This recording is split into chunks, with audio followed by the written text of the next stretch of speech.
You and I are predetermined nonsense, and that's okay.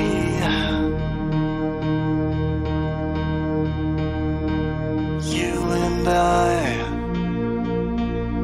have predetermined consequence, and that's okay. And that's okay.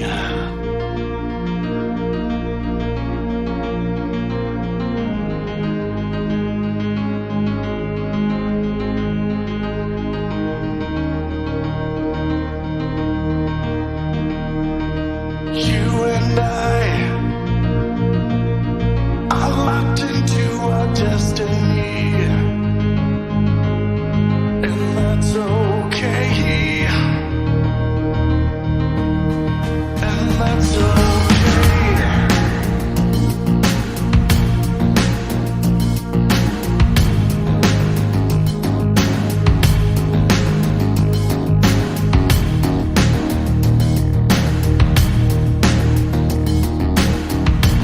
You gotta know what you want. You gotta know what you want. You gotta know what you want. Look out. You gotta know what you want. Look out. You gotta know what you want. You gotta know what you want. You and I, friends and nonsense. You gotta, and that's okay. You gotta know what you want. Look out. You gotta know what you want. You gotta know what you want. Look out. You gotta know what you want. You gotta, and that's okay. You gotta know what you want. Look out. You gotta know what you want. Look out. And I are predetermined nonsense. Have predetermined consequence. You and that's okay. You and friends and nonsense. Look out.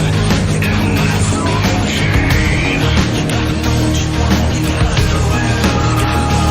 You gotta know what you want. Look out. You gotta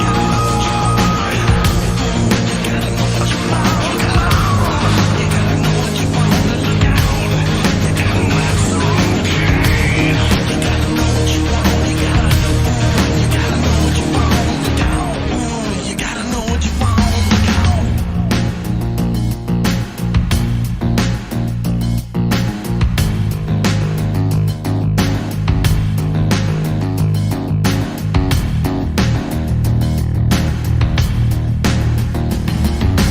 You and I are locked into our destiny, and that's okay. And that's okay.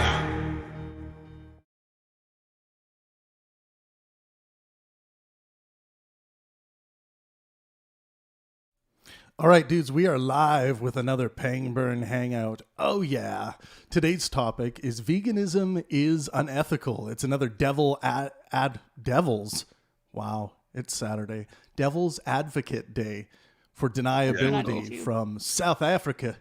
South Africa. How's it going, brother? Good in you. Doing good, doing good. It's a beautiful day here in Vancouver, BC, Canada. It is 21 degrees. Is that Celsius or Fahrenheit? Well, it's not What about real 21. numbers or fake numbers? If it was, why is it Celsius? Of course. Okay, cool. So do you not? I suppose you're Canada. You don't use freedom units, do you? You know, we actually do, like when we're like most hot tubs, if they have a thermometer in the hot tub, they will be in Fahrenheit. Do I have those two switched? 21 degrees. What's the temperature right now in South where you are? Well, It's about 18 degrees, but we're coming into winter, so it's getting coldish. Right.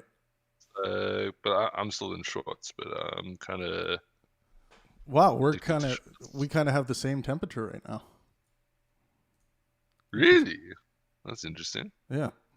What up? But yeah, we're about a month or two away from winter and the Right. pain. What up, Rogue? Hi guys. Nice to Hey, see you Rogue. again. Likewise, I'm sorry I missed the first veganism debate, but I'm looking No forward to this worries. one. Yeah, this We'll, one will be good. we'll be rehashing a lot of the points because, yeah, you're going to be countering everything I said last time, hopefully. I'm going Oh, to Scott. do my shares, so I'll leave it to you guys for a bit here. All right. Cool. So I take it you're a meat eater, Rogue? Rouge. Is it Certainly Rouge or am. Rogue? It's Rouge, but Rouge, there we go. yeah, but I answered it both, no problem.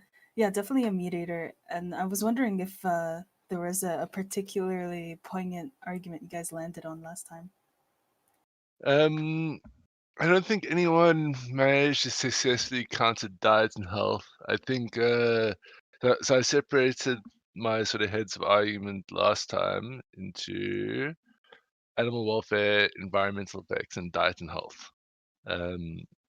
And someone was able to find the way to destroy the animal welfare arguments, and Uh-huh. we need to. That reminds me, we need to find a way to get some Pangburn skeptic points to him. We didn't really get strongly into the environmental aspect, like methane gas and deforestation and air and water pollution and all that. But there's some very interesting arguments against veganism that fundamentally come from my economic perspective that I don't think many people consider. Um, and then, yeah, diet and health. I'm pretty sure Bruce, like I said, Bruce would have been able to counter those because we've both read the same research and have a very similar opinion on why veganism is just really bad for human beings. So yeah, hopefully we can get stuck into all those, but I don't necessarily have a structure that we have to go through. So while we're waiting for other people to get here, maybe you could tell me a bit about um, so I hear some thoughts on why you want to eat meat, but and this is just a guess. You can tell me if I'm wrong, but it sounds almost like you struggle to argue against vegans, and you're looking for a consistent, morally consistent argument against veganism that be like you have the intuition that eating meat is the right way to go, but you not might be struggling like most people on how to argue for it against a vegan. Would that be the case? Um, I really haven't thought that far about it, frankly, and I do encounter a lot of vegans or vegetarians in my line of work, and it's become it's become such an issue. So let me give you my context real quick. I work for a nonprofit foundation that specializes in four areas now. One of them being uh, the the support of a transition to a low carbon or zero and net zero carbon economy. So as much as they want to claim support for the environment, it's very much focused on carbon output, which I don't think is a fair enough approach to the environment. Like it's not the only reason we've got problems. Um, anyway, all that to say that the opinion of um, the behavior, no, the opinion that everyone should eat less meat and uh, catering events should be all vegetarian if not vegan um, is pervasive in everywhere in my sector and it'd be nice to be able to uh, counter it using their own arguments, their own concerns. So Oh, that's yes, fantastic. I've got a beautiful argument for you. yeah, Um, so, so yeah, I come across this with a lot of people. Like a lot of people have the suspicion that these vegan arguments on environmentalism and all that are potentially bad, but the vegan arguments are put over across with so much moral signaling. You're sort of perceived as immoral should you try counter it in any way, shape, or form, and exactly. I find that to be very self-defeating. So yeah, so let's arm you. So the most common theme, I guess, running through veganism is factory farming, you know, and they do have a very strong point when it comes to factory farming. There's a lot of pollution that comes with it, and that was sort of how the first argument got kicked off was with animal welfare. Now, just very quickly, the whole reason animal welfare sort of fails before we get into the messy details is yes, a lot of harm gets created through the factory farming of animals. Um, and you can certainly make a morally consistent argument against eating factory farmed meat, but there is no morally consistent argument against eating meat specifically. In fact, one can make arguments that it is immoral to waste meat in certain circumstances.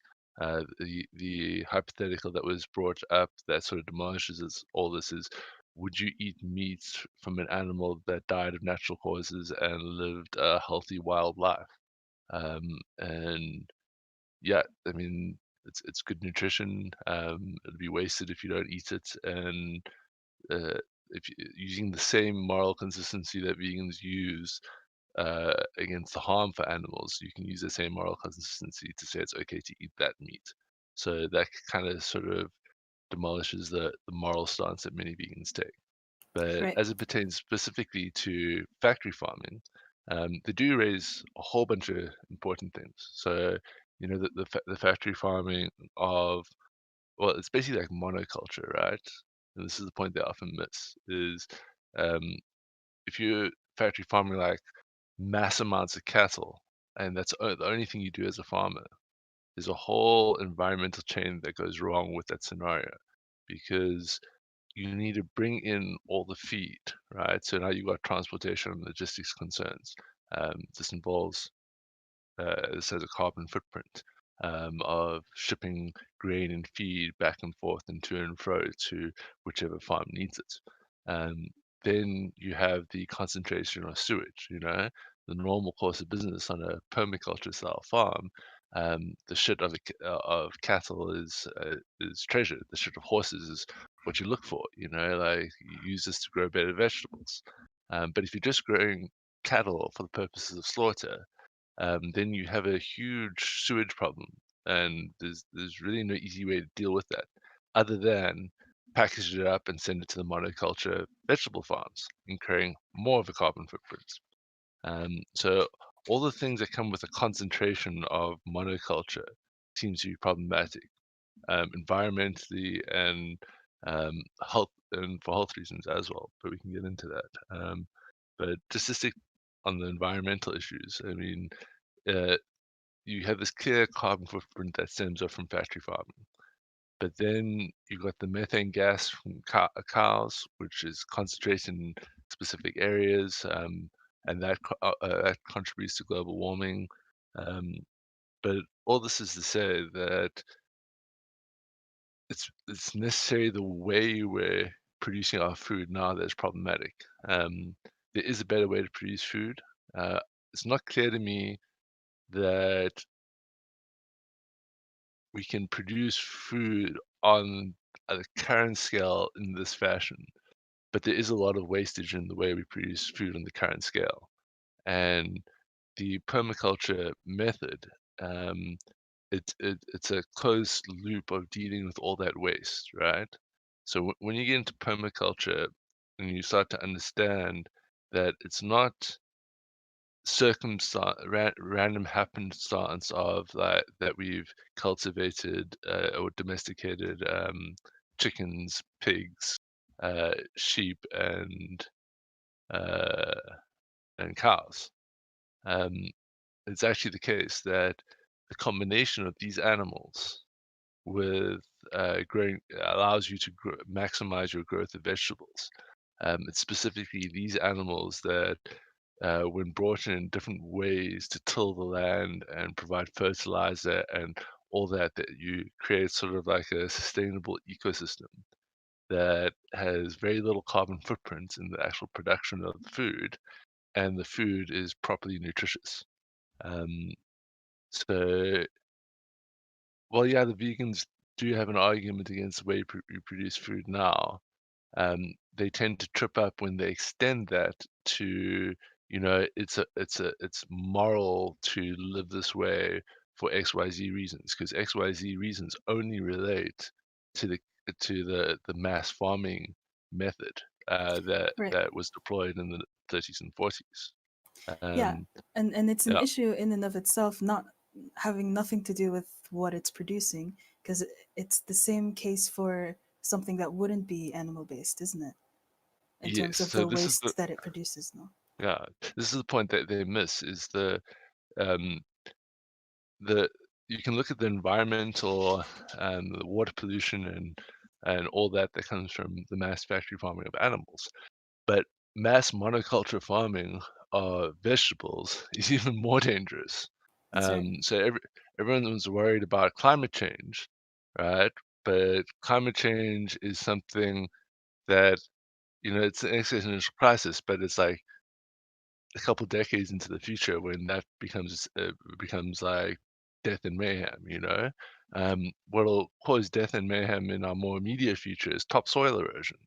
The way we currently farm in monoculture, it strips the soil of nutrients. And the thing about permaculture is you rotate different crops in different fields, and you bring different Hmm. animals in at different stages and different seasons to till the soil and do various things to the soil and to restore the nutrients from that particular crop that you grew in that soil.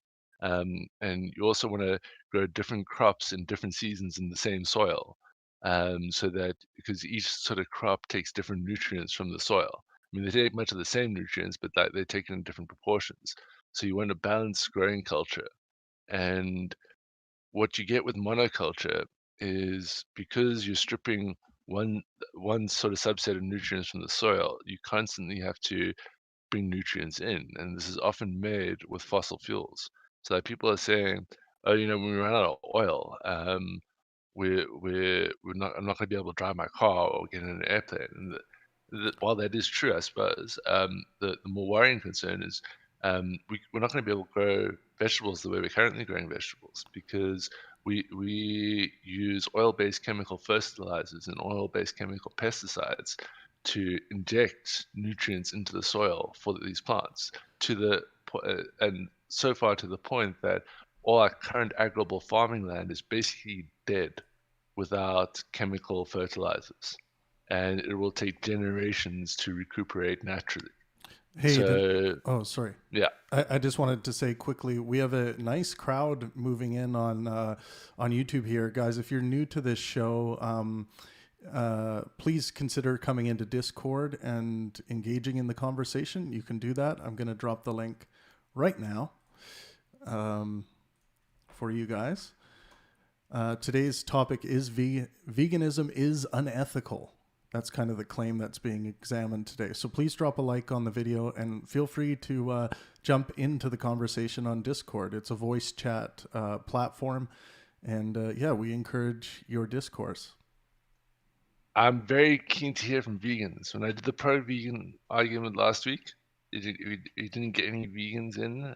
I presume that's because I made a very convincing argument for veganism, I hope.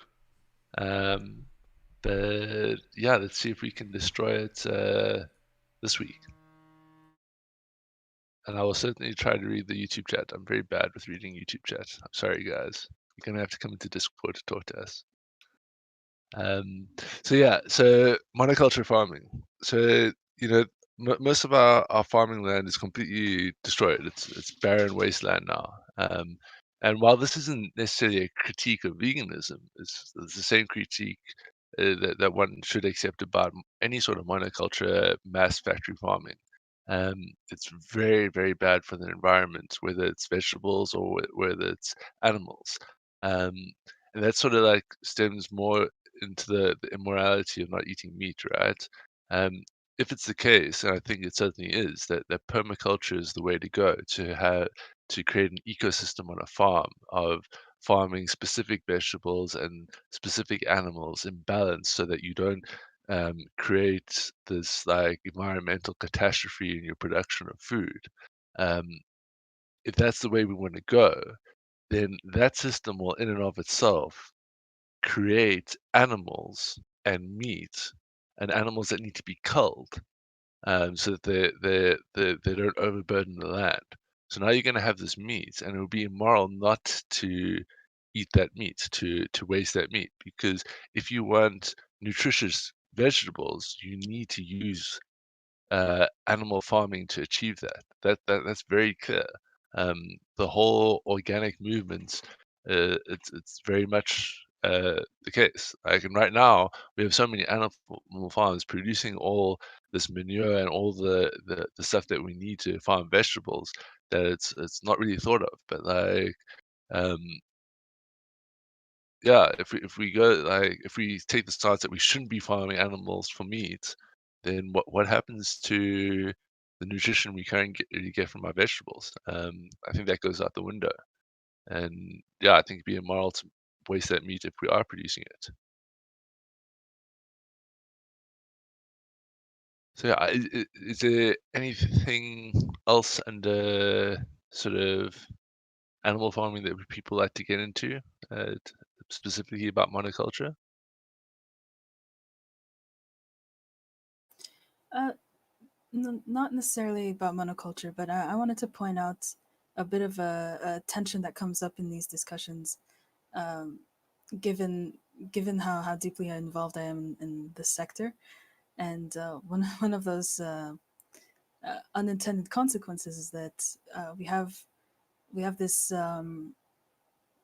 uh, this desire to reach out to um, our indigenous communities, and we can't seem to hold um, both the desire to aid them in preserving culture and holding on to this idea that um, that taking animal life is unethical. So those two can't coexist, and it's always interesting to see how that kind of discussion pans out between both groups, um, between uh, indigenous folks wanting to preserve tradition uh, and pro low carbon economy community sector folks. So it's always been a challenge for me to consider because people make the mistake of thinking underdeveloped countries with indigenous communities are producing the most negative effect for the environment. And people will point to like places in South America where indigenous people are getting into farming now, and they're taking down rainforests to create farming land, and they're going that whole route. And they're like, and we're trying to have conversations with these people about keeping the rainforest and not going the development path that the Western world has gone. And for me, it obfuscates the entire issue. And the entire when you look at carbon impacts and carbon footprints, the developed world outstrips per capita by miles compared to the developing world. The way people live in Africa, the majority of people in Africa have virtually no carbon footprint beyond like using some dead wood as firewood, which would have burnt in a natural forest fire either way.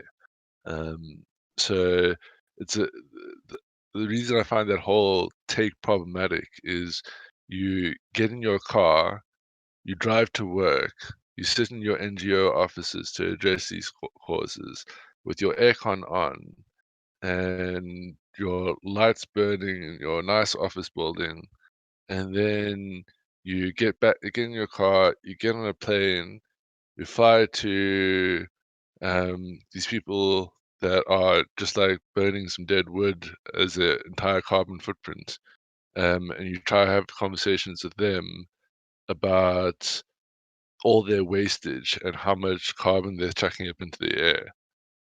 I find that very highly problematic, um, and yeah, Yeah, there's I struggle with absolutely a those disconnect people. there. Yeah, yeah. Um, so yeah, so but to get back onto like veganism, the so that's loosely the sort of animal welfare stuff. A lot of these topics circle back on each other, but the um, the what what I think sort of works really against vegans is the diet and health question. And just thank the heavens, we've got some research that's come out of fairly recent, let's say the early 2000s or so. It started, and there's some really quality research that's been happening in the last couple months, sorry, last couple of years, in fecal microbial transplants. It seriously helped us to understand how the gut relates to our diet and how it produces, how it extracts nutrition from the food for the functioning of our body.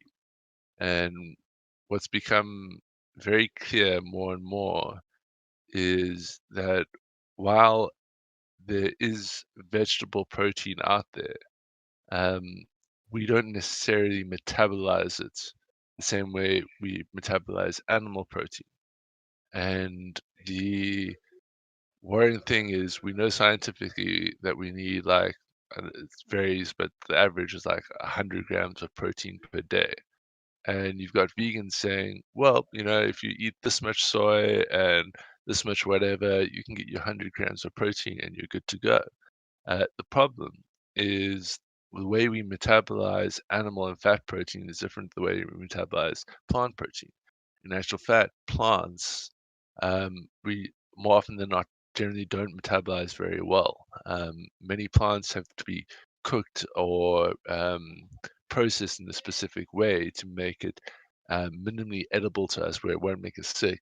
And then on top of that, we just get very little nutrition from it, and it needs to be cooked to unlock certain levels of nutrition. There's various toxins and defensive mechanisms evolved within plants to prevent us from eating it. If you're thinking like what these might be, chili is a evolved defensive mechanism, and specifically only animals that have molars and grind their food that experience chili as have a painful experience from chili. You can feed chilies to goats and horses, and they won't suffer for it, because the way they eat, those seeds will survive all the way through to their shit, and then the chili plant will propagate wherever these animals crap, you know. But for human beings, because we specifically grind up our food, we destroy those chilies, and it doesn't come out the other end. So the chili plants evolved this defensive mechanism to hurt animals that do this to their seeds. And there's many examples across the plant kingdom of how plants are designed to attack us to prevent themselves from being eaten. Whereas it comes to meat, we can almost eat any meat out there once it's cooked. Um, there's some meat like with blowfish, but that's for like special evolved reasons. There's poisons and all that jazz, But for the most part, it's generally true that you can just eat meat, no matter where it's from. Yeah, and I agree with that when it comes to meat. Though I do have a counter to that when it comes to dairy products. So when you ask uh, pediatricians what is the most common symptom of an infant who switches either from breast milk or or uh, non cow formula to anything that's dairy, to any form of dairy, there's always um, there's always going to be some form of reaction, whether it's like intense allergies or indigestion or it's a switch that the infant doesn't take very well, and um, and it's not something that pediatricians want to talk about these days, unfortunately. So I'm wondering, is that a valid enough counter to uh, say, for example, that um, in this case, animal product is not the best option for human infants? And is that a Oh, case that we so, can make so for veganism? I, I guess narrowly, but there's a more problematic concern in that, like, to get healthy breast milk, the mother must have a protein-rich diet, because mother's breast milk is protein-rich. It's superior for infants. So I, I'm not so sure if you could provide quality breast milk to a child on a vegan diet. Um, but yeah, um, Yeah, and one and, of the and Parky, alternatives is, mm, sorry, one of the yeah, alternatives could simply be not to go for cow milk. There's goat milk, which doesn't cause as many symptoms when the switch is made for an infant. yeah, that's true. But at the same time, it does come down to building a tolerance to these symptoms. Like, I actually recently found out that I'm lactose intolerant, but I've drunk milk almost every day of my life, and it doesn't affect me that much. But I've got another friend who went for the same test, and he stopped drinking milk because he found out he's lactose intolerant. And now, if he has any dairy, he suffers huge symptoms. Like, he gets very gaseous and lots of indigestion and all that. And um, yeah, I just think you can build up a tolerance threshold to that. But the question is better asked, ought we do that? And the when it comes to fresh milk, you know, maybe a case can be made, but there's a huge amount of dairy products that we create from the milk, and that help us in our cooking, and it it all seems to add a lot of flavor and taste. And the reason I'm bringing up flavor and taste is that I think Ian Parky brought up some flavor and taste in the chat there. You know, this weak argument vegans make about, oh, all this harm and suffering in the name of taste, as if it's this thing that can be shooed away, as it were, when it really isn't. Some people maybe struggle to find this, but the struggle to find this true because, you know, they find taste subjective. But taste is quite literally our best guide to edibility and nutrition. Um, that is to say that things don't taste good because intrinsically in and of themselves. They taste good to us because there are things in that food that we find nutritious. Ultimately, it does misfire with addictive substances like sugar, but even sugar tastes super sweet and tastes good to us because if if you're ruling out the clear abusive way we consume sugar and just looking at like what sugar can do to your diet, it can provide a tremendous source of energy by way of glucose, and that is highly beneficial to our body. Obviously, if we abuse it, it can be toxic. But if you're just having one unit of it, it's beneficial. That's why it tastes so good. Um, Yeah. things taste bad to us or smell bad to us, like rotting meat, because we know that if we consume that, like our sense of smell and taste is telling us that if we consume that, it will kill us, and that it really is the case because what we're smelling really and what's smelling off to us are those harmful bacteria that can kill us. But when something smells good, then and it tastes good, it generally is good for you.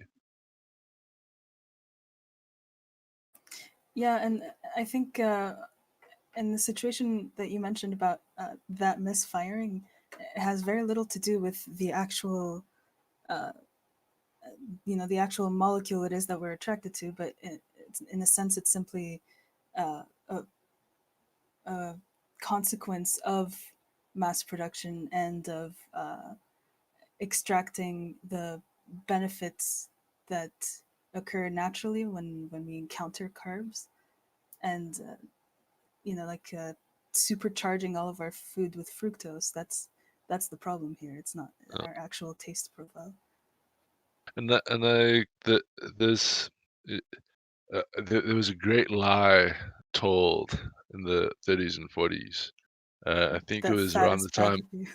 Yeah, that I think it was around the time Eisenhower had a heart attack, and everyone was going, "He's so young, like how can he have a heart attack?" And there's this big focus on American male heart health, and it turns out that one guy theorized that dietary cholesterol leads to blood cholesterol, and this was taken as fact without any substantiating research. And as a result, we got told this lie that fat in your diet is bad for you and leads to heart disease. Um, it seems to be more the case that carbohydrates and sugar gets converted by your body into blood cholesterol. And that's what's been leading to these heart attacks. And we had this whole revolution of low fat yogurt and low fat this and low fat that. And turns out when you take the fat out of something, the good stuff, you take the taste out of it. Now, when you take the taste out of it, you need to substitute something back in. And if fat's bad, what do we do? And what did they do? They shoved a shit ton of sugar into it. Um, high energy carbohydrates, lots of sugar, lots of glucose for your blood system, lots of heart disease, lots of diabetes, and lots of obesity as a result. Um, so Exactly. it's one of the greatest lies ever told, and maybe more harmful than Hitler's lies. Yeah, all we have to do is take a look at the heart disease rates in the U.S. per year, and the impact is intense, and you see it increasing over the decades in the 20th century. But it's worth noting that when you get into correlational studies, it has been noted that meat eaters suffer more from heart disease than vegans. But because of the lack of critical brain nutrition, vegans suffer more from strokes than meat eaters do. Now, what I found very interesting in my research and my own personal experience of swapping to a protein-rich and carb-low diet is that, I mean, is once I this really, for me, is what clinches the argument for eating meat. So once I cut out carbs and sugar specifically, because they seem to expand your appetite, I no longer needed 3 meals a day. And like, I mean, I haven't since I've been in COVID lockdown, but when I'm in the city, I swim 2 kilometers a day. I'm very active. I work 12 hours a day, lots of mental energy required for that. And I'm burning nutrition, right? But I found that eating once a day, having a 22-hour fast, and eating good quality meat and protein and organ meat, and with some light vegetables that aren't carb dense. I find that sort of diet and eating gives me enough energy to be mentally sustained by just drinking like water and coffee throughout the day. Um, for a 12-hour workday and swimming 2 kilometers. And I, I found that when I was eating bread and rice and all these cereals, I was eating 3 meals a day, and I was consuming far more than what I actually required. So like when I'm on this diet, I'm eating like 300 grams of protein a day. When I was eating carbs and I was eating 3 meals a day, I was eating like 500-600 grams of protein a day. So I think, That's well, that's actually interesting mm, because mm, based on your diet today, you would technically be eating less. Like I guess the since the cubic centimeter of your food contains more protein, you're eating less total quantity of it, less total weight, and yes. still you feel better sustained than 3 meals a day and almost 50% extra protein. The biggest thing for me was not having the dips in mental energy. Because when I was eating breakfast and lunch, I I would have dips in my mental energy um, immediately after I ate, and then like sugar would kick in, and it'd be like maybe 2 3 hours of production, and then I'd crash, and then I'd like feel sleepy or like I need to eat again, and I just found it highly unproductive during my day. But I find that when I'm on this 22-hour fast, I wake up with more energy. Um, I stop eating after 10 o'clock. So like I eat between 8 and 10 o'clock, and then I fast. So between 8 p.m. and 10 p.m. I eat. The rest of the time it's water and coffee, and my mental energy is so much higher, and I can do so much more. And like when I go on holidays, I'll cheat because I fucking love carbs. I'm a sinner, and when I go on holiday, like I'm a huge foodie, so like not eating carbs is very difficult for me.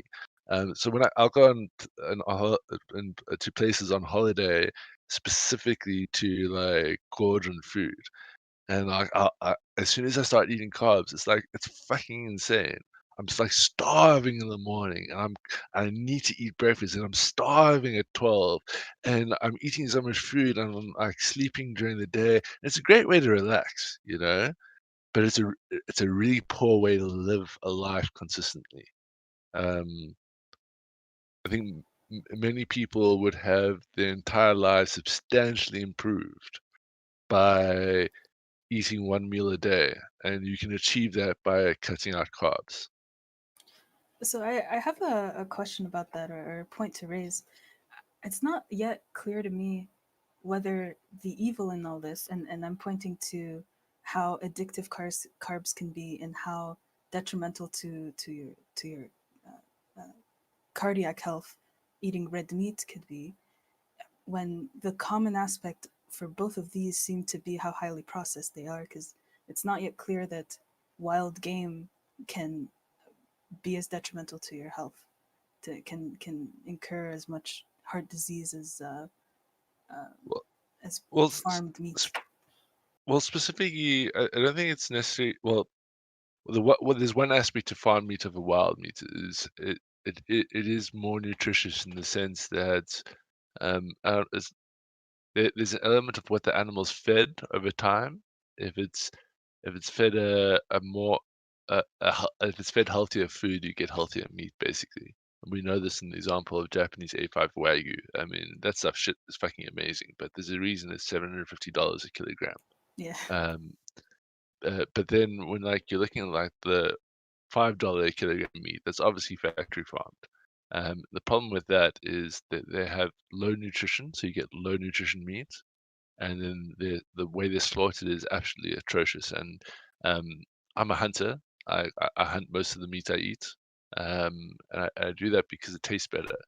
And I can tell you that I mean I don't do it now, but when I was starting out, I wouldn't get that perfect kill shot, um, and it's a catastrophe on many levels when you don't get that perfect kill shot because you create suffering in that animal, and you feel bad from that, and if that animal's allowed to live past your initial shot, then it's obviously got stress hormones, it's got adrenaline pumping through its system, it's got fear pumping through its system, and I can tell you that has a negative effect on the meat. The meat tastes poorer for it, and this is the factory farm meat that most people are eating. The way these animals are slaughtered, they've got constant like fear, adrenaline, and stress hormones in their bodies, and that negatively affects your meat product at the end of the day. Um, but I mean, I suppose that's not necessarily against veganism specifically. What my holistic argument and everything sort of stems to this is, you know, if everyone, it's a bit of a Kantian immorality claim, but if everyone went vegan, what would the world look like? And I just see it failing on so many levels because if everyone went vegan, we'd have a massive topsoil erosion problem.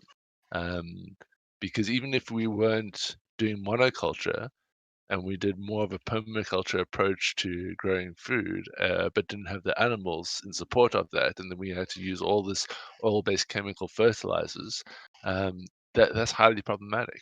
And then you have the fact that, animals can be grown on non-arable land. The area I live in is highly mountainous, and the herdsmen bring their cattle up to just graze through the forest. They literally eat things that are inedible to human beings, turning it into meat, and then those cattle are slaughtered for human subsistence. They live amazing lives in the wild, and they don't do any harm to the environment, as it were. Um, and the whole if we just ate vegetables, the amounts of forests that we need to take down globally to produce this, combined with the topsoil erosion, it'd be a climate catastrophe. Um, Yeah. and that's completely disregarding the individual supplements and replacements. So like we spoke about cow's milk, right? A lot of vegans substitute cow's milk for almond milk. 1 liter of almond milk costs so much renewable water resources is absolutely ridiculous. Um, Anyone that is drinking almonds milk is damaging their environments in like exponentially stupendous ways. The amount of water Yeah. you need to get 1 liter of almonds milk is ridiculous. I forget the specific paper I read on it, and so these numbers are wrong. But like just to hyperbolize a little bit, something stupid like 1 liter of almonds milk could it uses the same amount of water that can grow like 50 acres of corn, you know? So it's clearly disproportionate. Yeah. I found it here. Almond milk production uses around 17 times more water than cow milk production per liter. Yeah.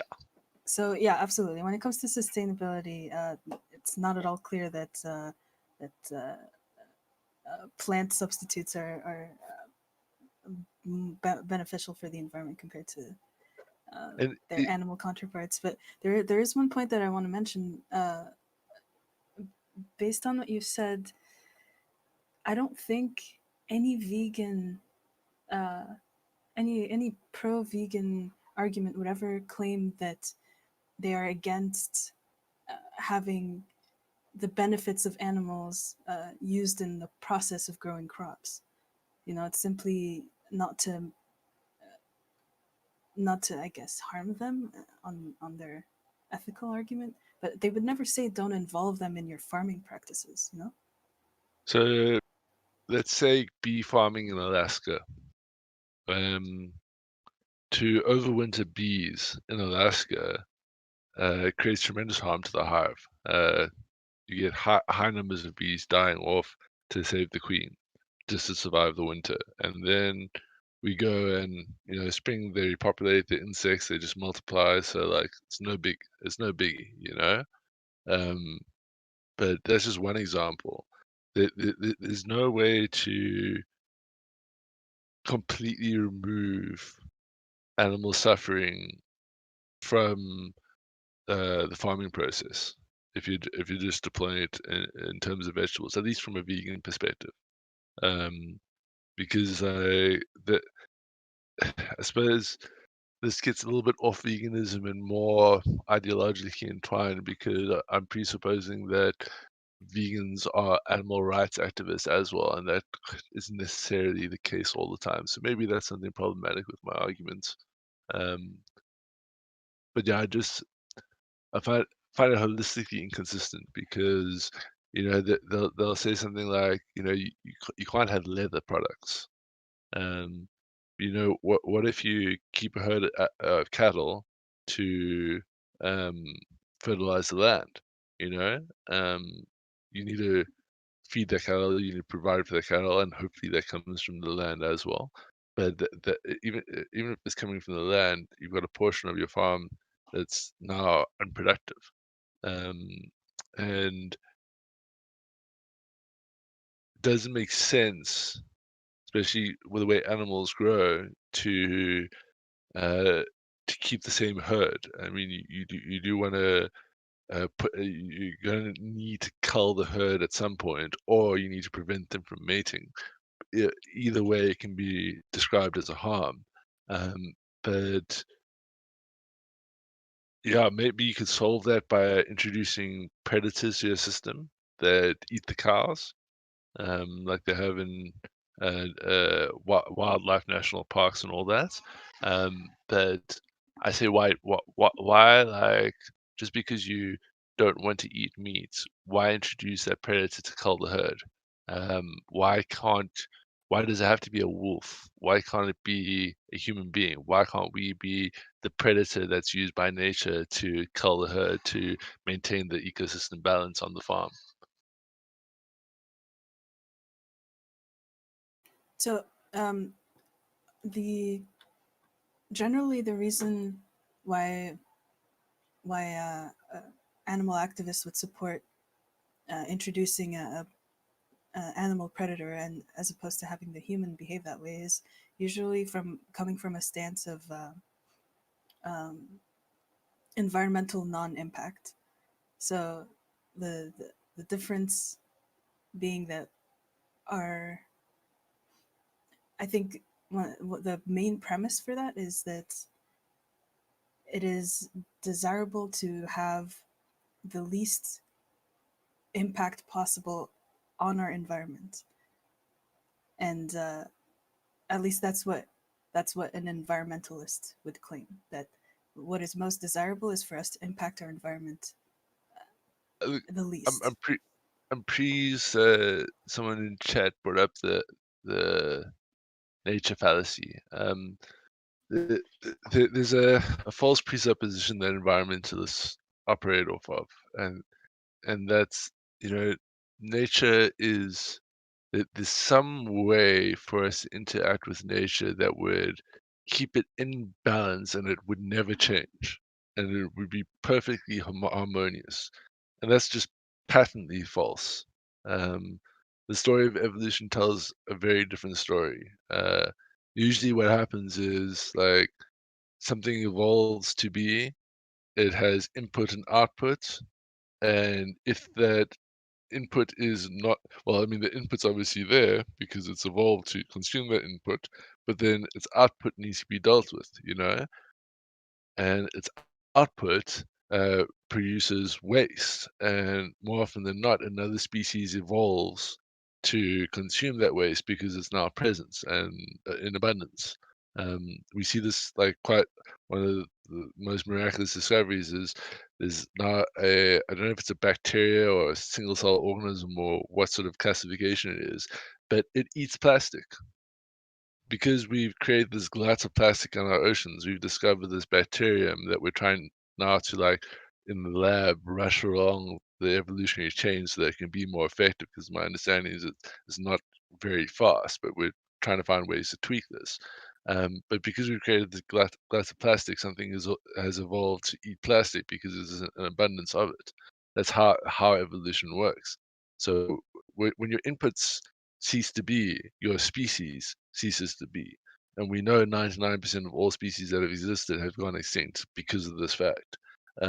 But equally so, when new species arise, they have outputs that give rise to other species. This is how evolution works. So everything has an impact and it's all interconnected. To say that there's some way to achieve zero impact it's operating off of a false premise and it's working towards a false goal and it's just patently incorrect. Yeah, and it's operating under the assumption that un un I guess un wild nature as it can be found is the most desirable state of the planet, which is not at all the case if we have our survival in mind. Yeah, let's not make any mistake here. Nature's fucking cruel. Nature's out to kill you at every fucking turn. This is why most environmentalists come from the city. Hey, that's not fair. Because- I said nature was cruel a couple of sessions ago, and everyone dogpiled on me because I'm personifying nature. No, those people are wrong. Nature's out to get Yeah. you. Make no mistake about it. This is why most environmentalists come from comfortable urban apartments in the city. They're completely divorced from Yeah. nature because other people have built it so that they can walk around and not risk death around every fucking corner. But make no mistake, absent your fucking city, you're walking in the wild. Everything is trying to kill you and create your death as an opportunity for their survival. Yeah, This exactly. we still know this in Africa because we still got wild parts of Africa. Oh yeah. There's an opportunity for their survival.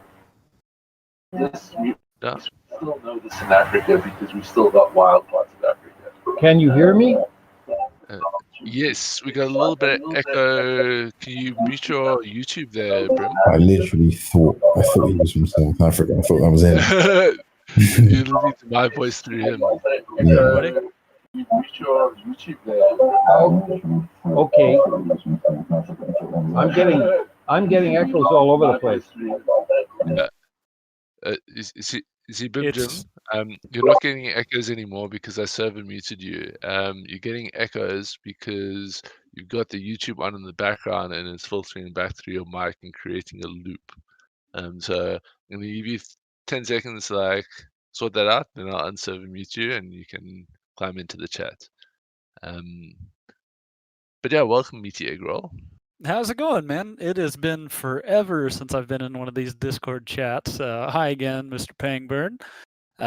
Yeah, I actually haven't really listened to this specific chat, so I'm going to stay quiet for a little bit, listen, kind of feel out the crowd and see where we're going.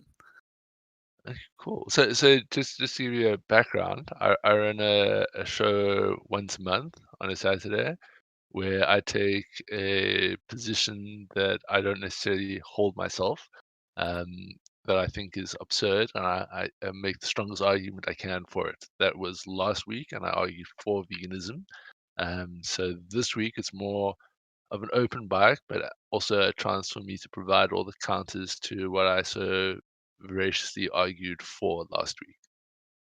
Cool. So yeah, we're dismantling veganism bit by bit, hopefully. Leaf by leaf, so to speak. Ronan, in modern society, we have morality, which should be extended to all sentient beings and not to a species. So he's making a. So I think Ronan might believe that I'm making a speciesist argument. So Ronan, I have an interesting counter to that. If you could join us on Discord to discuss it with me, that'd be great. But you can stay on YouTube chat if you like. So as it pertains to sentience and morality, I only afford moral concerns towards moral actors. What I mean by that, let me unmute you here, Bim Jim. What I mean by that is, Still getting well, feedback, actually. yeah, cool. So, as it pertains to, sure, I forgot where I was now. So I'm very stoned at this present point. So like interjections seem to derail my thought process. Come on, someone jumpstart me there. Well, all right. Actually, I guess I have a couple questions that will eventually lead into what you're talking about here. So, like, Overall, so what would you say is your thesis for why veganism is unethical? Like, what is that point? Because So the point that all my subpoints lead to is a Kantian moral claim that if everyone practiced veganism, it would be a disaster for the planet on an environmental scale, on a human evolutionary scale. Yeah, it just wouldn't be a good way to go. Okay. Is that due to overall sustainability or So, I guess? so the argument that we've mostly chatted about is farming, right? And we've addressed factory farming, but what I raise more is while vegans are right to make the claims about the factory farming of animals that they do, they ignore the factory farming of vegetables and the practice of monoculture and how it strips nutrients from the soil, and it's created this existential threat of topsoil erosion, which could quite easily end humanity as much as climate change. So that combined with the deforestation you need to go through to produce a vegan diet for the entire world, that's highly problematic. And a point that I haven't had a chance to sort of slide in there was, you know, while I certainly disagree that you can have a healthy vegan diet, um, and that's for multiple reasons, but let's just for the case point suspend my disagreement with that and say there is a healthy replacement by way of a vegan diet. When you look at all the things they suggest for meat replacements, it's clear that no one country can produce. I mean, there's some countries that maybe can, like America, that could produce all these crops internally for their own populace, but the overwhelming majority of the world will not be able to do this. So the carbon footprint increase from just the mere transportation, shipping, and logistics that would need to be worked out for everyone to live a healthy vegan diet, that would equally be a catastrophe for the planet.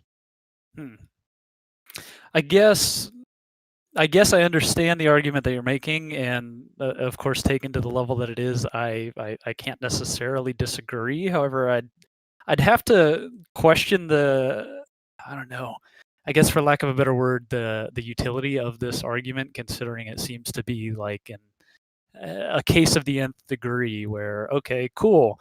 Yeah, veganism, I guess you could say, is immoral when taken to a global scale, as if everyone and anybody on the planet would adhere to nothing but a vegan world. But has anybody ever argued that? So I take that directly from vegans because they're the ones who go around shaming people for eating meat. They're the ones that go around saying that that the planet will be a better place if everyone went vegan. They are very much making that claim, and it's false. So, I mean, people are making that claim in the same way that carnivores are making the claim that the world would be a better place if we only ate meat. I mean, I guess societally, So it's not we nearly lost you there, as meeting. large of an I issue think that. your mic cut out. Oh, I'm sorry. What? No, I hope we haven't lost meaty. Oh, can you guys hear me? Please have some more interlocution. No, Can we hear hear you. both of you We fine. got so much chat in YouTube. Why don't you guys come jump in? And to you, Alexander, why not eat dogs aside from humans? It's not the case. Eating dogs is a coming of age ritual in South Korea, and there's a whole festival of eating dogs in China. I've had the opportunity to attend it, and yeah, the what? So wait, I guess I'm a little confused. Can you or cannot? Can you guys not hear me? We can. Oh, I can okay. hear you. Something undeniable on this side, yeah. Oh, okay. That makes sense. You might have muted me on accident. Well, okay. Well, what do you guys think? I haven't met either of you guys yet, actually. Everyone in this chat right now is brand new to me. I used to be in here, well, shoot, like months and months and months ago, but life kind of gets in the way. But yeah, so cool. What do you guys think? On my end, I'm really heavily concerned with the side of uh, whether we should be arguing for or against veganism as opposed to for or against mass production. That's one of the bigger concerns. I think, regardless of what it is we're trying to mass produce, there seems to be a negative aspect to it, and that's, as deniability said, that's one of the vegans' arguments against meat production, but it's not held um, consistently for everything that's being mass produced on scale at the moment. Yeah, that makes sense, and that's kind of what I was trying to get into before I kind of got cut off there. I'm a little worried about the framing of the argument because deniability had specifically said that he's heard vegans that are, to the, I guess, almost militant. Oh, everyone needs to go vegan and nothing else. So that creates that problem of mass production that you're talking about, it sounds like, where, of course, if there's a straw man built for whatever argument, of course, yeah, taken to the extreme, whatever conclusion you've made will become unethical. But again, like, as someone who lives in the Bible Belt of the United States, I have heard all sides, both of the people who are dead set against veganism and just absolutely despise it as a practice, and people on the opposite side who have made that their entire life. But neither one has ever argued for just like an all-encompassing, no, meat is the way to go, or plants are the way to go, bar none. It's always been kind of an argument of what measures we should take to get towards sustainability. So I don't really understand the premise, I guess, or what Well, the argument against is. Media, I just want to point out is if one of the claims that vegans can make against eating meat have a basis in morality or in ethics, why wouldn't we approach that subject and say that, okay, your claim is that um, veganism is desirable because it's the only ethical diet out there, therefore the entire planet should be on it, and take that argument on that scale. Why shouldn't that be an option for us? Well, it absolutely is an option, but it weakens the argument overall. So, like, to give you, I guess, a premise and an idea into what I think personally, I 100% agree that veganism is the only moral option, quote unquote. However, any sort of practical system requires some level of immorality, and I don't think morality as a whole is anything more than subjective. There is no quote unquote moral, like ultimate moral truth. So, what's good to someone in country A is bad to someone in country B. Anyway, long story short, yes, veganism is the only moral option. However, due to any system having some sort of quote unquote immorality, whatever you may point out, everything needs to take like a utilitarian standpoint, and hey, can't have the world dominated by farming that leads to topsoil erosion, like I forgot his name already. Sorry. Deniability, there it is. Yeah, I just if anyone need more confirmation that I live in Africa with shit internet, there it is. Unfortunately, just dropped there. No, you're good. You're good. But yeah, so of course it'd be awful to take it to that extreme, but it would also be equally awful to take it to an extreme of why we should be okay with factory farming. So, I mean, it seems like a moot point to argue the extreme of either side. Well, no, I think you should argue the vegan extreme because they make that argument. That is their desired world outcome, that everyone goes vegan, and that would be a catastrophe on many levels. But I don't necessarily make the argument for the factory farming of meat. I make quite the opposite argument. It's a and I believe it addresses the problematic way in which we grow vegetables as well. I think we need to move back to a permaculture way of growing food. The Japanese never went into factory farming. They've always stuck to organic ways of methods of growing. and the society's all that much better and healthier for it.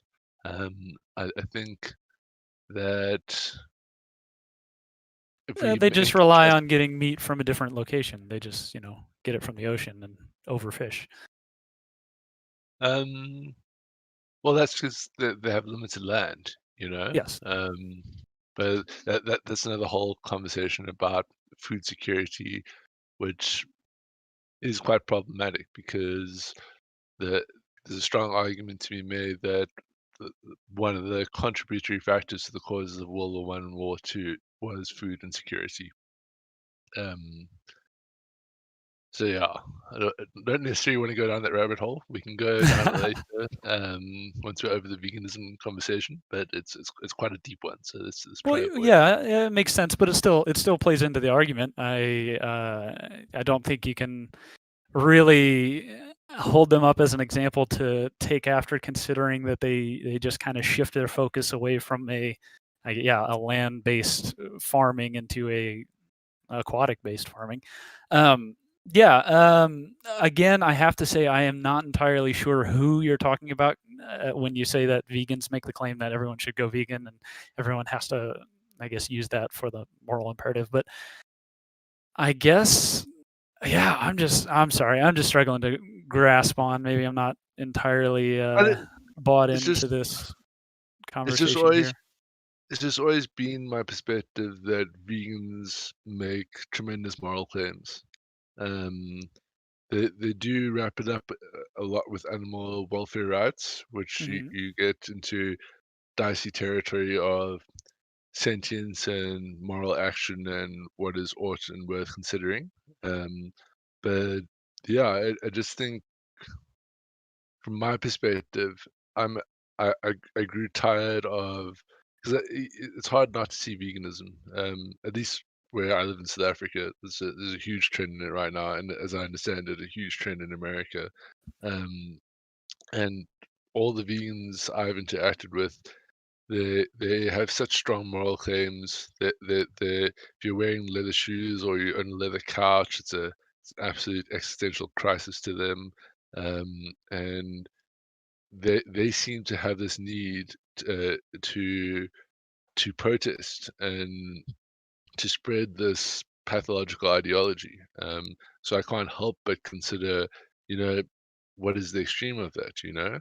And I Hmm. think it's right to consider that because if someone's going around saying, you know, monarchy is bad and dictatorships are bad and everyone should be free, and I go, well, what would the world look like if everyone bought into freedom? And from what I know, I think the world would be a better place. So I'm quite happy for that person to go around saying that.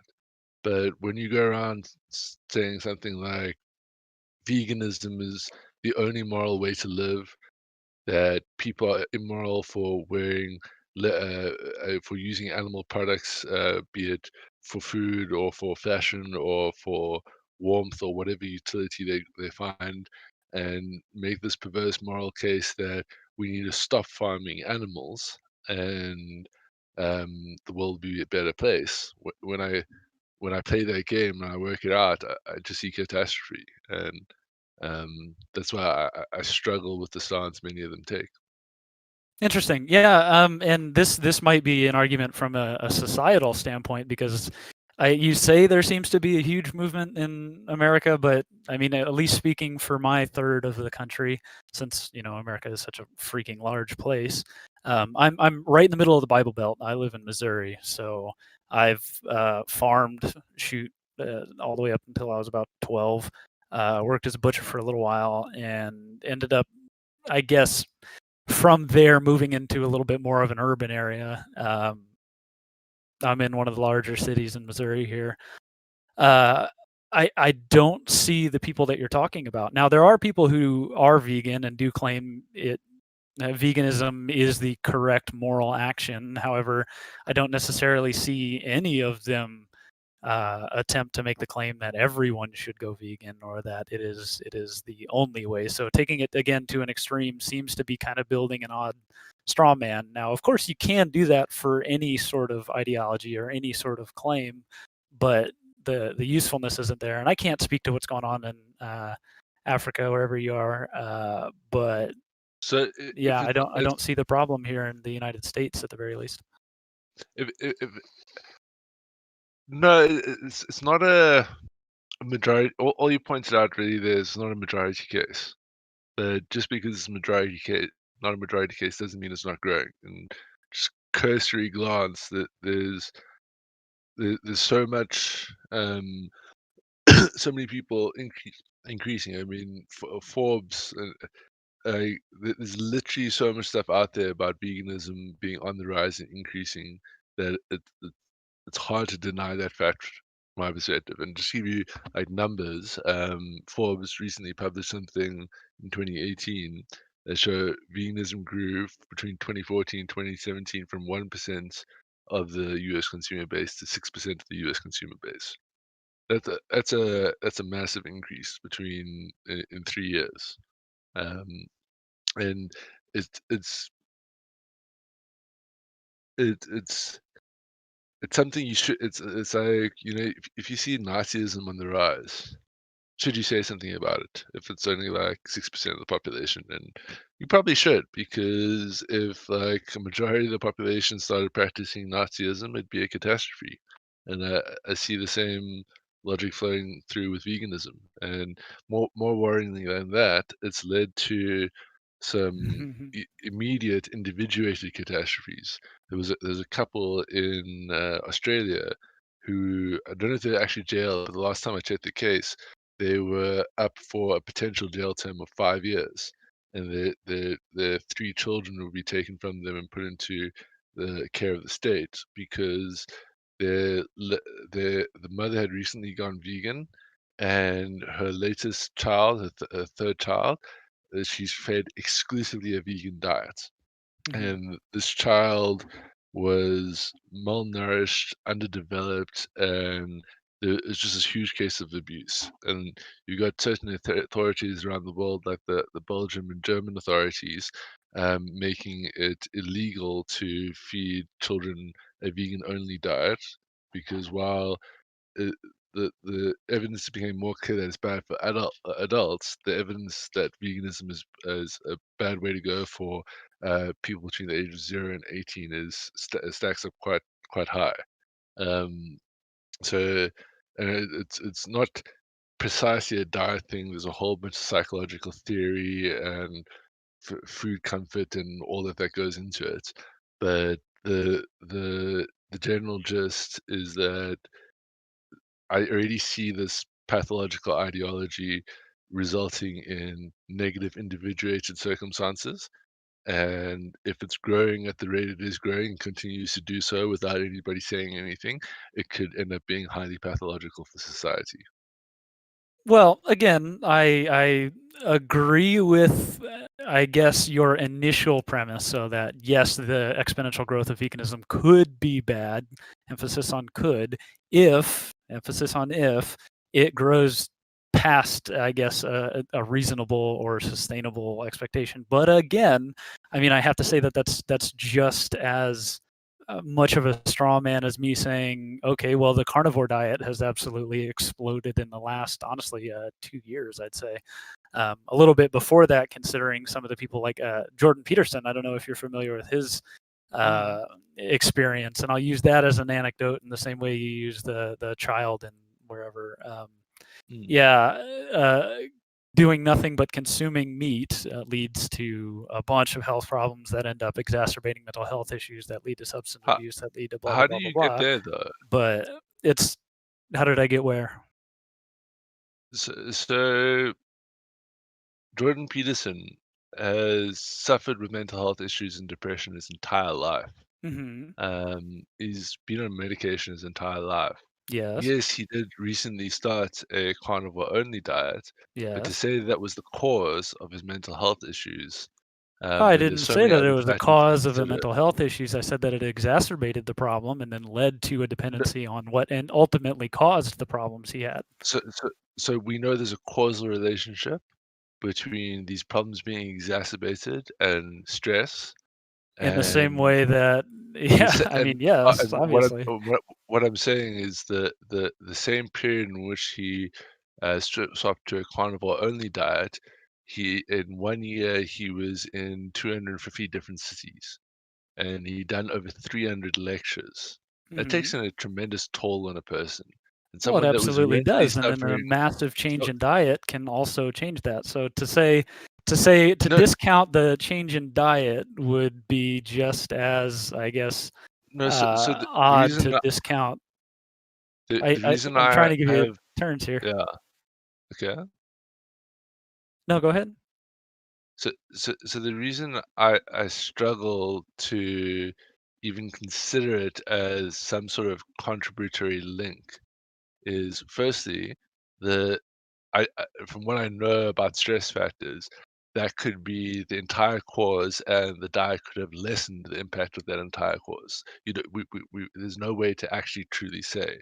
But the Okay. reason I have an intuition that it might it's probably not the diet is Mongolian people and Eskimo people have lived on carnivore diets, absent of um, vegetable nutrition for hundreds, if not thousands, of years.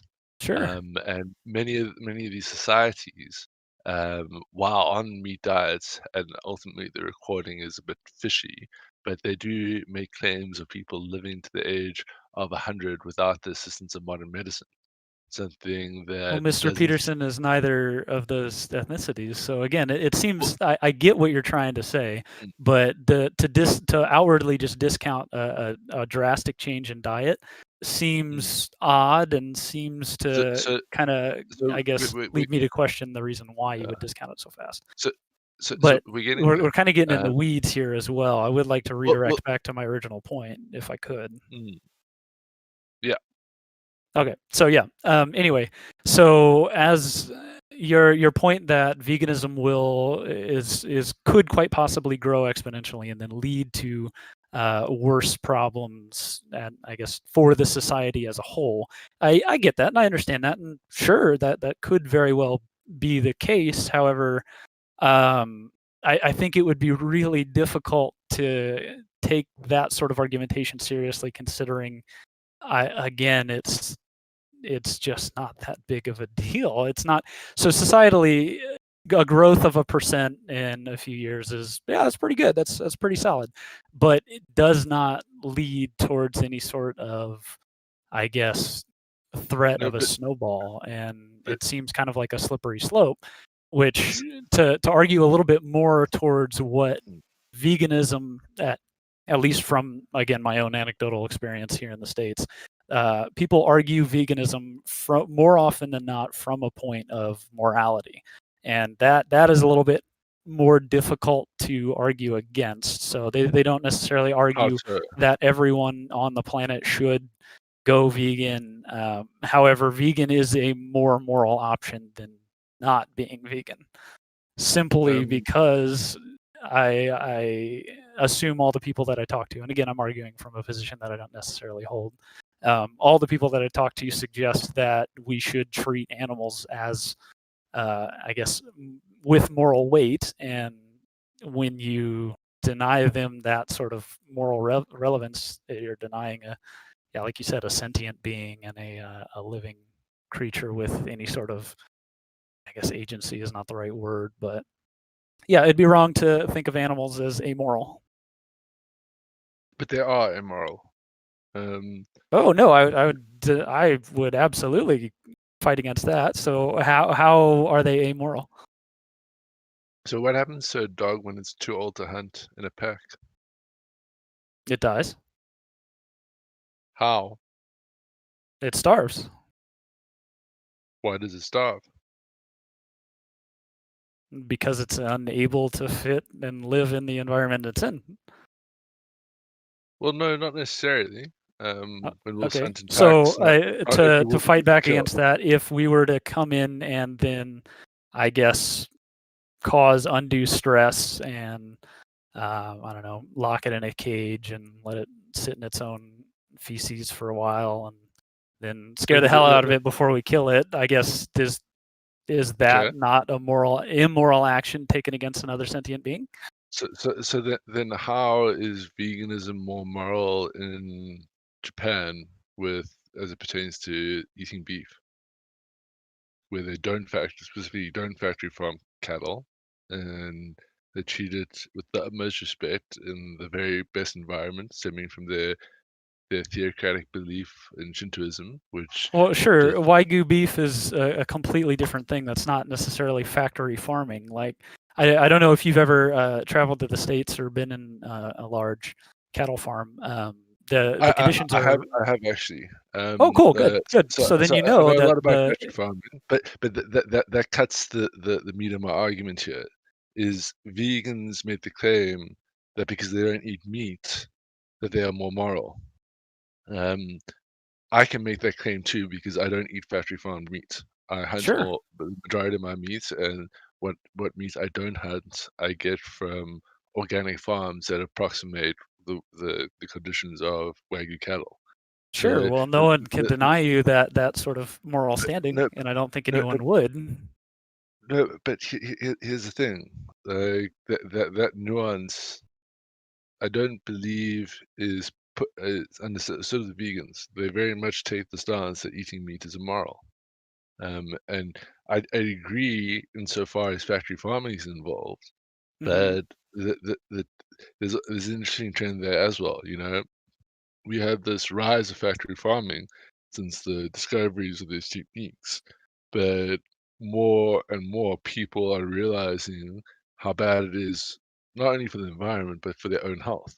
And people have this desire for organic. And while it's still in its infancy, specifically because governments don't regulate it, private actors have popped up to provide regulation thereof.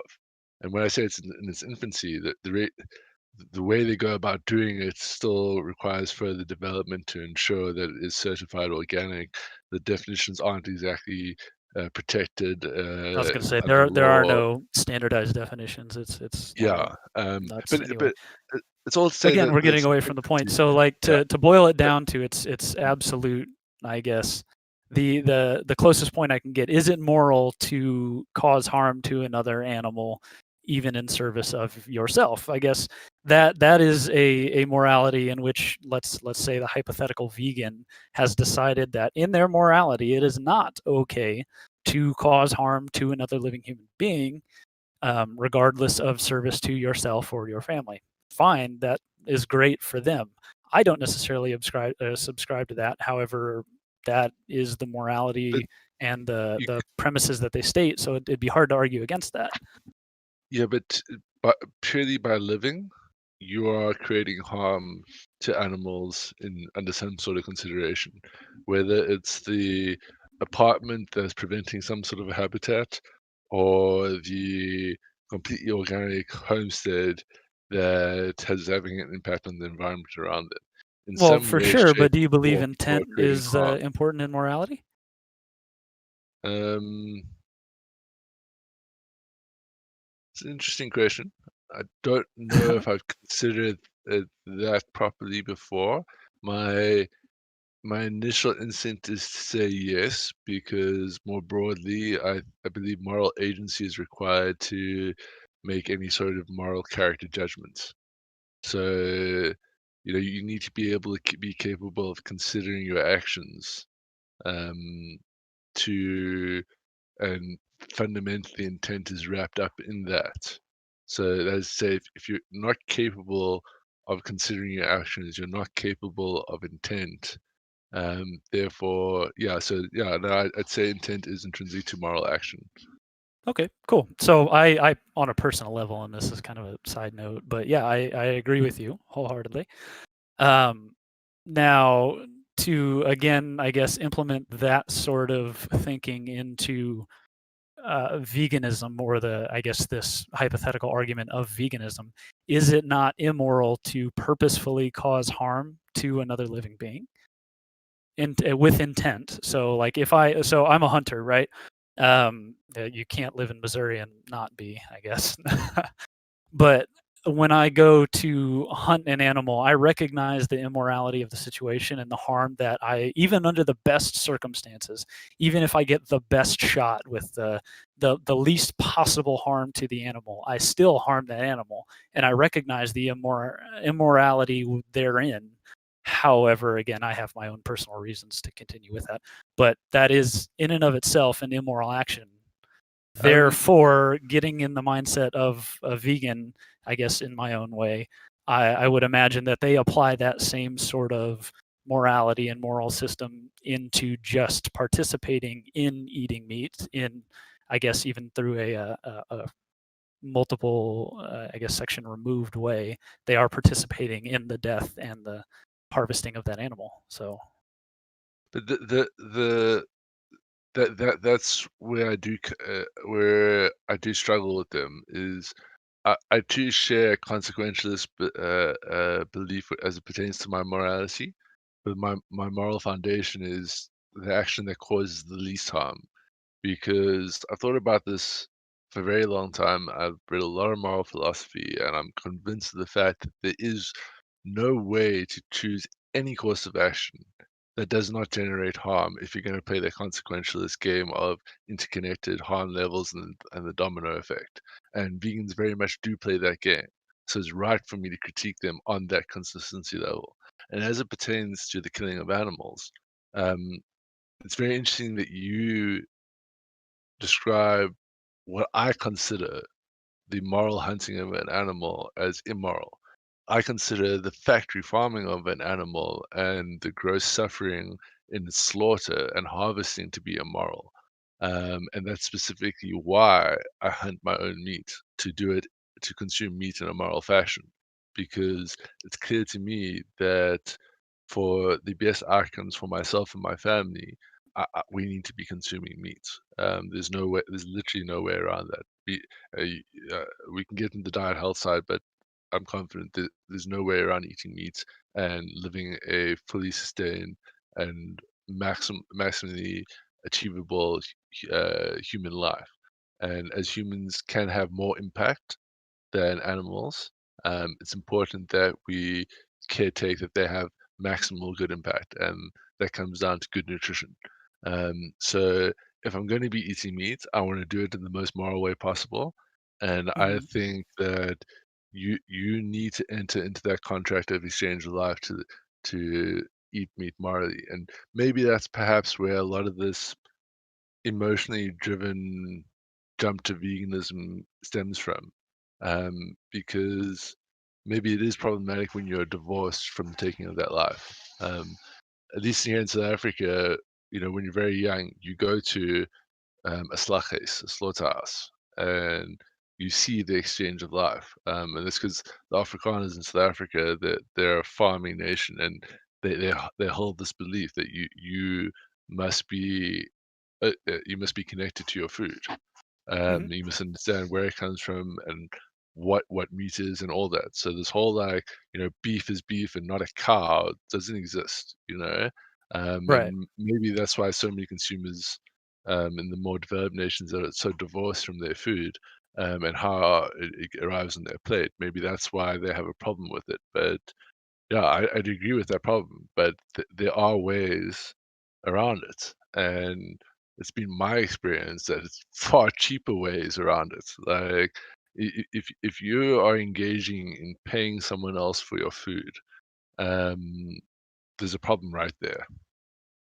Well, sure. So I guess I totally understand with your moral pyramid that you've laid out, and honestly, it's fairly close to my own. I don't overall see the consumption of meat as I guess in its purest sense, I don't see the consumption of meat through the killing of an animal as a overall immoral act. However, it's really hard to divorce a quote unquote vegan argument from the process of factory farming, because it's so ingrained in every sort of um, no, let me take that back. It is ingrained in every method of harvesting for every country, barring the most underdeveloped. So not everybody on the planet can actually have the land to be able to ethically source their food. That's just not possible with all nearly 10 billion of us on the planet. Now, how we Um, can most ethically, I guess, Can I can most challenge you there though before you move to your next point? challenge me where? On people not being able to ethically source all their food. Sure. I think No. Hold on. part Let me actually give you a better premise so I can actually specifically say what I said. I do not believe that it would be possible for every person on the planet to be able to most ethically source their food. There is just far too many people and too little land. so if we're describing maximally ethically in the way that I go about it, where I grow most of my own vegetables, um I hunt most of my own meat, and that works out for me, then yeah, I could agree with you. But there is an in-between position between that and factory farming. And I think it's far Absolutely. healthier for the environment. And this concept that we should be sourcing within our food within 150 kilometers, because regardless of what you're eating, animals or vegetables, their carbon footprint in the transportation and logistics of food is very concerning because it needs to be refrigerated. That takes power. It needs to be transported. That takes oil. It's hugely problematic, and I, Well, I, let I me don't. wink, wink, nudge, nudge. There is no ethical consumption under capitalism. Ha ha ha. But yeah, no, I agree wholeheartedly that there are problems with the way that the world works right now, but that's not necessarily, again, the relevant to the vegans argument when it is on a personal level more than anything else. But even on a personal level, once you get into diet and health, and the recent discoveries in fecal microbial transplants and colon removal surgeries, that we know that a human being can live on a completely meat diet. Sure, It's very it can live challenging. on a completely vegan diet as well. No, that's the false Yes, part. So that's so not false. you raised a point to me earlier that you know it's wrong of me to expand it out to that extreme, and I only do that on a moral case basis because I do believe Kant was right when he said the correct moral action is a moral action that if everyone practiced it, the world would be a better place. And I don't see that being the case with veganism. Um, but as it pertains to if this is going to grow to everyone being, certainly not the case because the evidence is quite clear. The majority of vegans are forced back onto some sort of meat diet within 5 to 10 years. And while it is rare that vegans survive past 10 years, they suffer extreme health consequences such as extreme aging, and almost all vegans within a 25-year period are forced back onto meat in some fashion or another for health reasons. I was So going to say, the where are you getting your sources for that? sure, it's been a long time since I've looked it up, but I can definitely find those for you. But yeah, like the so with fecal microbial transplant, that'll probably be the most recent stuff. I'm sure you can have a look around for it, but uh, basically, fecal microbial transplant was developed for people with irritable bowel syndrome. This is an incurable colon disease, and what they found, and what it basically is takes shit from one person and puts it in shit from in another person with a gut dysfunction. And what they found out that is happening is um, there's something off with people's guts, and by transplanting healthy poo, as it were, they're transplanting the microbiome that was in someone else's healthy guts into your guts, and it I'm allows for familiar better with the process. Yeah. digestion of food. Yeah, and what they found in this process is that while there is protein in vegetables, it's not necessarily bioavailable to us in that our guts can't turn it into the critical nutrients used to create neurochemicals in the brain.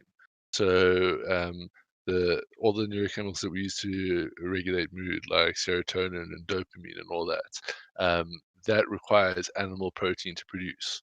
So when people have this experience of vegans being a little bit off and crazy, maybe bipolar and sometimes depressed, it's entirely related to the fact that they're on a vegan diet because they're starving their brain of critical nutrition. I mean, I'll have to fight back on that without actual sources because that just seems. I would argue, and this might be just as hot of a take because I would argue that every quote unquote vegan tends to, I guess, lean on a more, I don't know, for lack of a better word, alternative, and I mean this in the best term possible. It's so I guess correlation doesn't equal causation in this, and it's the same sort of thing.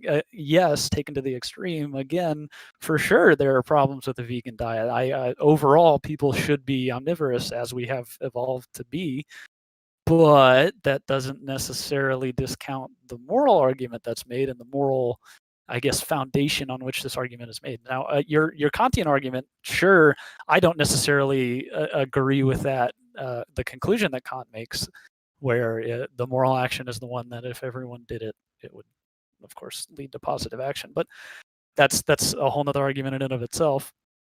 The again, I guess the crazy amount of, I guess, the possible problems that can arise from taking the claim that everyone should go vegan to its conclusion is no more harmful than the ending and the logical conclusion of any other possible diet. I mean, we're talking about the scale of billions and billions of people making an intense lifestyle change. One of the fundamental lifestyle changes, yeah, of course, there'll be positive, negative effects to anything, and taken to an extreme, it'll probably end up being more of a negative effect than not.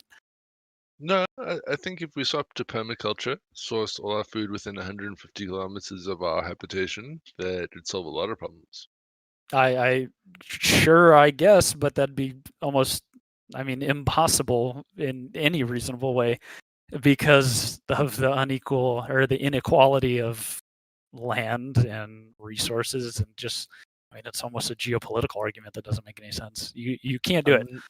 I'm not so sure about that. So I mean, you take the World Poverty Index. This is often critiqued because it says, you know, capitalism has reduced abject poverty by so much because it's lifted so many people above the $1 a day limit. The reason this is a erroneous statement is because capitalism is not pervasive around the world in the sense that most people are not gainfully employed through a business. But the majority of the world is still living a sustainable farming existence.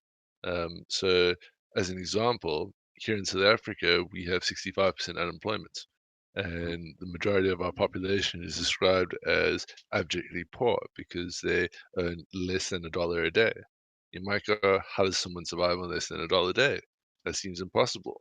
What the stat doesn't tell you is that while, yes, 65% of South Africa is unemployed, similarly so, the majority of South Africa lives on rural, sustainable farming land. And while they might be cash poor in terms of their material success, they have food, they have shelter, and they have happiness enjoying their lives. And they are arguably in a better position than someone living in New York earning minimum wage, which is clearly higher than $1 a day, but they might have insufficient shelter, insufficient food, and insufficient happiness in their life. So that's kind of the crux of the Same argument. is What happened? Oops, sorry. Go ahead, Flounder. I haven't heard you talk at all yet. same is actually true for India. Thing which you told Yeah. about 65% people living in villages and having better lives. Same thing is true for India. 60% of people live in villages, and they are in global all stats. They will be shown that they're poor, but actually they're living better lives because they're living on farmlands, growing their own food, having their own little shelter and nice society where everyone is happy. And though they don't have the big modern amenities like they will not have those things, but that doesn't matter. The same is true Yeah. for India. But deniability, I had one question that Mm. you said that there was this spike from 2014 to So, 2017 in yeah, sorry, percentage of vegans in Yeah, hold on, Founders. Before we go there, just to wrap up the point to close it off for Meaty there. So when you made the claim that we don't have the land to move to a permaculture way of existence and sourcing our food, just recognize that the overwhelming majority of the 7.5 billion people on the planet source their food in this fashion. It is the minority of people that in developed countries that source their food in this pathological way. So we I mean, can you very can't much discount that minority though, because we cannot no, all but sustain that way. you're claiming that we can't, and I'm telling you that the majority of the world does. So it's the minority that needs to change better, more sustainable way of sourcing their food, and it is possible because the majority of the world sources their food in this fashion. And if one of the most densely populated areas of the planet, like India, can do it, Mhm. then I'm fairly certain America can. Again, I have to disagree with that. I understand the points that you guys are getting at. However, to maintain a certain quality of life, there has to be.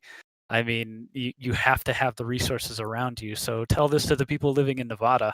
I don't know if you've ever been out that way. It's it's a desert. It's not necessarily agriculturally sustainable at all. There is no way to just live out there. So that would condense the population into locations that are already um, So have I you heard mean of that are go have ahead. you heard of a place called Israel? Yes, I've heard of Israel. Israel's become a net food exporter. It's It's a also desert. not the same biome as well, hold on. That doesn't mean there aren't starving people in Israel. I guess the exportation isn't necessarily the problem. It again is just the physical or geopolitical. That's not even the right word. The No, actual no, bio, if the biome itself is not sustainable for a massive amount of people, that can't in and of itself sustain that quote unquote minority, which is still multiple billion people. That's if it can't sustain those people, then the argument is kind of moot. Yes, I agree. Overall, it would be a better step for the world if, in a perfect world, we could sustain everyone with that. However, as it stands right now, that is just as much of a pipe dream as everyone going to veganism. I I I I just have to disagree because there's um been so many. Okay, maybe I need to forgo the permaculture option because I made the permaculture thing as a way to alter traditional farming techniques. Hmm. But that said, you've got vertical growing and aquaponics that uses 2% of the water. Traditional farming Hmm. uses 2% of the land and produces huge amounts of sources of protein in terms of fish and magnificent organically grown pesticide free because it's grown in sterile environments and like literally here in Joburg we've Sure. got like 10,000 square meter factory in the middle of an industrialized city that's producing tons of food. I mean, um, yes, but then that gets into the economic argument where the price to set something like that up will far outweigh the profit that people can possibly see in the no, future. So it's just not a no, practical solution. no, that's what I'm saying. These people are doing this in South Africa. They're doing it in Hmm. Israel because in Israel they've got barren deserts and they don't have any major estuaries. Like they've been in fights with Egypt over rediverting fresh water resources from the Nile, to the point where they are the world leaders in osmosis technology, turning seawater into agriable water, which is an extreme challenge. We've always had the technology to turn seawater into drinkable water, but the salinity has been too high for farming land. So the sort of advances the Israelis have made in these techniques, where a permaculture farming method might be impossible. Possible and Yeah, practical are two different things, and I'm arguing the practicality, not the no, possibility. but Because no, yes, I no, agree that it's I, possible. no, no, it's so practical that that South Africa imports Israeli grown tomatoes in these systems. It's so practical they can grow it in Israel, ship it to South Africa fresh, you have to and throw it reorganize into the profit. entire economic system And of whatever and country you're implementing it in. So in a country BT, like the United States, it wouldn't be, again, practical, which is all I'm arguing. I agree it's a great idea, and I do think we should start moving towards that, but that requires a completely different economic, I guess, allocation, and that's all I'm arguing against. But anyway, I would like to get to Flounder's conversation. I've been talking for a yes. while. I appreciate it. So I'll jump into your conversations as well. So Flounder, go ahead. So you're talking about Yes. the stats 2014 to 2017, the 1 to 6% increase. Yes, and my question was that you said that it was mainly because of moral reason that everyone is turning vegan. So, can you think of any other reason why anyone would turn vegan? It cannot just be moral reason. The only acceptable reason, and this goes to the universal edibility taste test. The only acceptable reason I would find is taste. If you just don't like the taste of meat and you much prefer the taste of vegetables, then by all means, because I think hidden in the logic of the universal taste test is the fact, and this is why I think it's so subjective, is things taste good to us because we specifically, and I'm sort of blending theories from FMT research, we specifically have the gut biome to extract high levels of nutrition from that food. That's why it tastes so good to us. So if you, in your own singular subjective preference, just go, you know what, I'm going vegan because it tastes better to me, then I think there's enough scientific evidence to support that that's a perfectly sane decision for you specifically. But the minute you go, this is I'm more moral than someone else for being vegan, you're wrong. And on multiple levels that we've discussed a lot tonight. The minute you go, you know, the whole world will be better if everyone were vegan, you're wrong, and just like resoundingly so. And so it's just been, and I know this is an anecdote, it's just been my anecdotal experience having sat at like the Butcher's Grill in Sandton City and had a vegan protest come by and try to shame me for eating my steak. I personally took a great amount of pleasure where I cut through that ribeye and ate it in front of them with my mouth open, showing chew the meat up and down, and the feeling of seeing the revolt in their faces. But that's a side story. But it's just all the vegans I've had the misfortune to encounter seem to take the stance of I'm more moral than you because I'm vegan, which is wrong, or the world will be I a better place. And devil's that's wrong. advocate. I would like to get in on that too, but Flounder, go ahead. But 6% spike in the number, like percentage of vegan vegan people who follow veganism. I don't think I don't. I'm a little skeptical about that. Whether it's only because of moral reason. There can be political reasons, uh, like people on the left, and they are. I think there are. It's more than just moral reason. It's not moral reason. There is a political reason. If it's increasing from 2014 to 2017, there is a percentage of maybe Democrats or left wing people uh, who want to oppose the people in power, like the Republicans who want to promote this idea of yeah, that that political thing which is Yeah. there in America. No, Wait, So for I that reason, agree. are, What I think you're speaking to is ideological crossover and virtue signaling. So, like, you know, yes, yes, I'm pro-choice, I'm liberal, and you know what? The liberal pro-choice platform also identifies with XYZ ideology. So I'm just gonna jump on the bandtrain and sound with that as well, and people I was going to say self-identify about I different can thoughts. jump in on that as well, and specifically say that's kind of what correlation I was, I guess, attempting to express when I talked about the quote unquote more alternative lifestyle. So if you're are you making the argument that the spike in veganism could also be caused by reactionary politics? I again personally don't think you can divorce politics and morality, but Yeah, or Flounder, are you trying to raise the question on It's whether or not so veganism is? it's not true. I'm saying that it's a reactionary politics, like you said, but it's Yeah. not truly because of moral reasons. It's just yeah, bandwagon effect for people siding from uh, trying to belong to one side. Hmm. So that Yeah. percentage will increase in coming years also. Yeah. I I- can certainly increase. I can certainly agree there's ideological crossover, but less is that the point where I'm trying to argue here. My simple statement is veganism is unethical, and really to look at the perspective.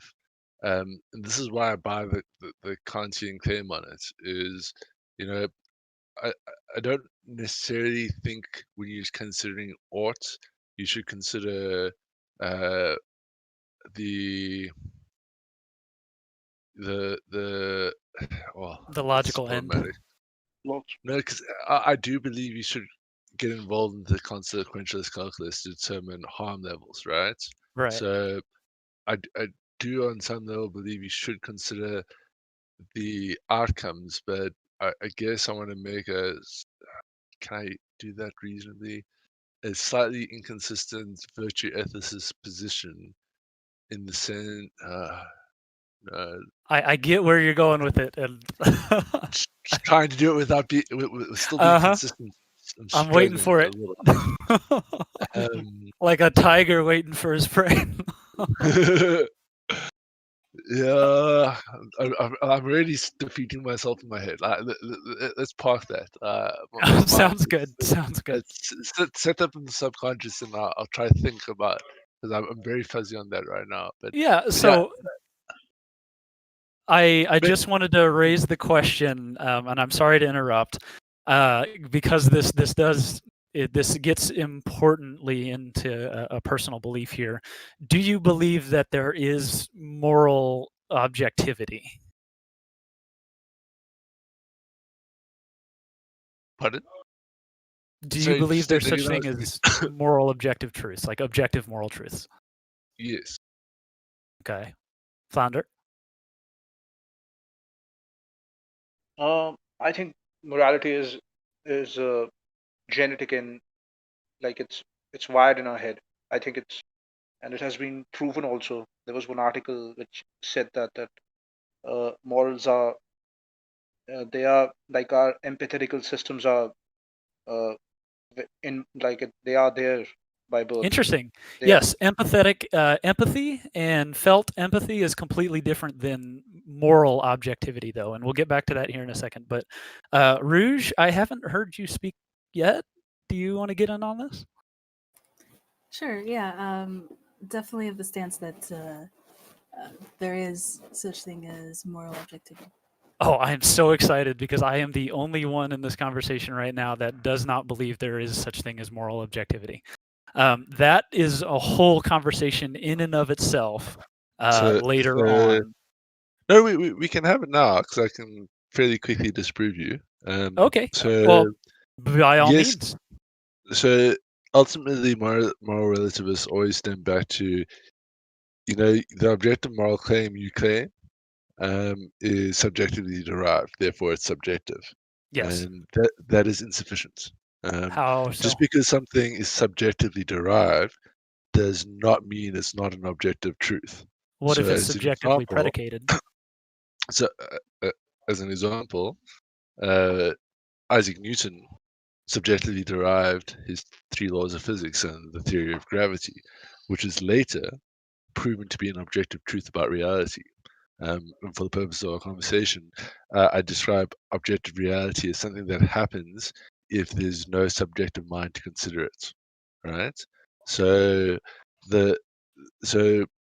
right there, there's a problem, right? Because what Isaac Newton subjectively derived was capable of being proved objectively true.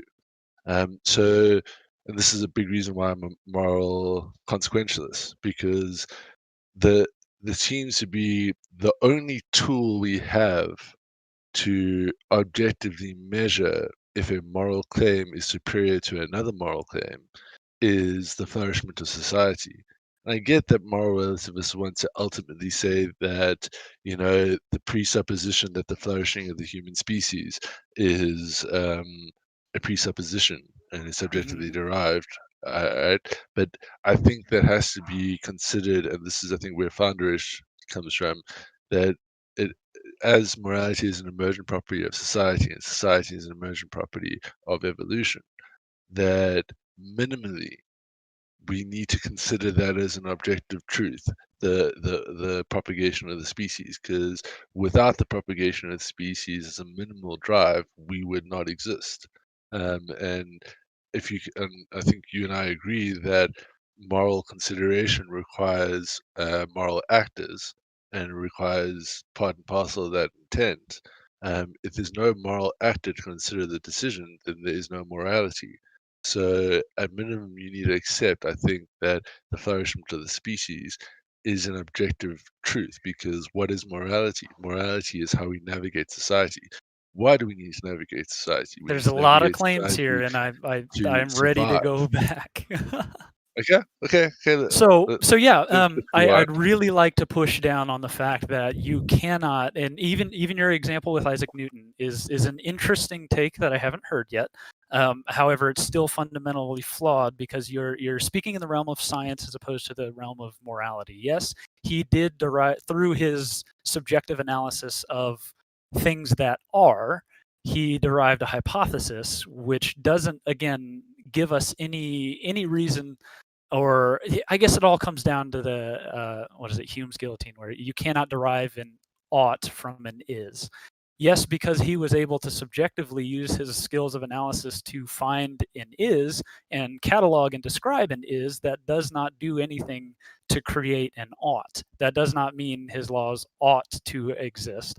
They just describe and better emphasize what is there. So are you a virtue Because ethicist? Can I? oh, sorry, founder, go ahead. Yeah. Can I quote Charles Darwin here? Charles Sure. Darwin said something about that. So Charles Darwin was interested in how morality fits the human-animal continuum, and in Descent of Man, he said that any animal, whatever, endowed with well-marked social instincts, would inevitably acquire a moral sense or conscience as soon as its intellectual powers had become as well developed as in man. So he said that any animal, whatever endowed with well marked social instincts, would inevitably acquire a moral sense or conscience as soon as its intellectual powers had become as well developed as in man. So, yeah, So Charles Darwin is on our side. Yeah. a natural phenomenon does nothing to apply morality. Again, so what you're describing is 100% a natural phenomenon, and I agree with the possibility that I guess every animal can develop a moral sense, and that moral sense, though, is inherently subjective. Or if you believe in some sort of like deterministic route, it is just something that is. It does nothing to ultimately uh, ascribe an ought to existence, because no matter what, you cannot derive an it or ought from something that is. So no matter what natural phenomenon you describe, that does not ascribe any sort of I But guess you see, moral weight. It's all subjective, and the only thing that makes something moral or amoral is the way that whatever your conscious mind slash external factors slash any other, I guess, influence on your existence express itself. so then, are you of the opinion that you cannot describe someone as immoral, acting immoral? If yes, no, I ultimately you cannot ascribe any sort of moral objectivity. Now, if have you read Sam Harris's The Moral Landscape? I got bored halfway through, but It I've is listened super to. boring and kind of Yeah, belabors the I got. point a little bit, but I, it's I a good book. I did watch the debate series between Sam Harris and Jordan Peterson, and I think Sam Harris lost that, to be honest. Oh God, I can't. I absolutely adore Jordan Peterson, but I think he just kind of goes off the rails and misses the point a lot of times. Well, the So thing that to get back to what yeah, I originally was saying, again, no matter what, you cannot do any sort of, I guess you cannot claim any sort of moral objectivity. Everything, no matter what, can ultimately be boiled down to subjectivity. No. Yeah, so ultimately, no, I do not think that we can universally describe anyone or anything as immoral. We do not have the, I guess, wherewithal or universal significance to be able to describe that. So, you see, this is where I struggle because I'm a moral consequentialist. I look at the consequences of actions to determine the morality thereof. Which is the Um, moral landscape. yeah. So But something Sam Harris said in the debate with Jordan Peterson that I think was quite poignant is our ability, and this is where I was sort of going with the Isaac Newton bit, our ability to discover and scientifically verify the objective moral truth, or more specifically, our inability to do that does not prove the lack of an objective moral truth. So in the debate, Sam Harris was challenged by Jordan Peterson on, how do you rationally derive this moral claim? And Sam Harris conceded ground, saying, "Well, listen, we don't have very good ways of rationally deriving them as yet, but it is Sam Harris's hope that with enough conversation on this, we will be able to derive the objective moral truth." yeah, so Sam Harris, I think, runs into the issue of moving the goalposts, right? I think that's the right term. I forgot that kid on the internet who, a British gentleman that does a lot of quick moral arguments and was one of the YouTube atheists. But he basically, anyway, all right, getting ahead of myself here. Anyway, what I was originally going to say is Sam Harris runs the issue of moving the goalposts. So he starts with the presupposition that, again, like you said, there are objective ways to, I guess, reach the goal of increasing wellness. Now, again, at the very end, no matter how you lay that out, you cannot claim that increasing the well-being of people, the universe, any given moral actor is ultimately morally good. Now, if you No, I assume completely that, agree, but I think what you need to deal with is a far more reasonable claim, and I strongly disagree with Sam Harris and our very own Travis Pangburn on the claims of maximizing well-being of themselves and those around them. Um, like, what exactly precisely do you mean by well-being, and who defines it? And that's far too fucking subjective for me, and it's far exactly, and too Exactly. like, how do you do it? yeah, it The is more reasonable subjective. claim, That's the argument. the more reasonable claim that I support, because I think we have a far better way of rationally measuring it, is do the least harm. Because while we certainly can't see all the harm objectively, we can minimally see some harm objectively.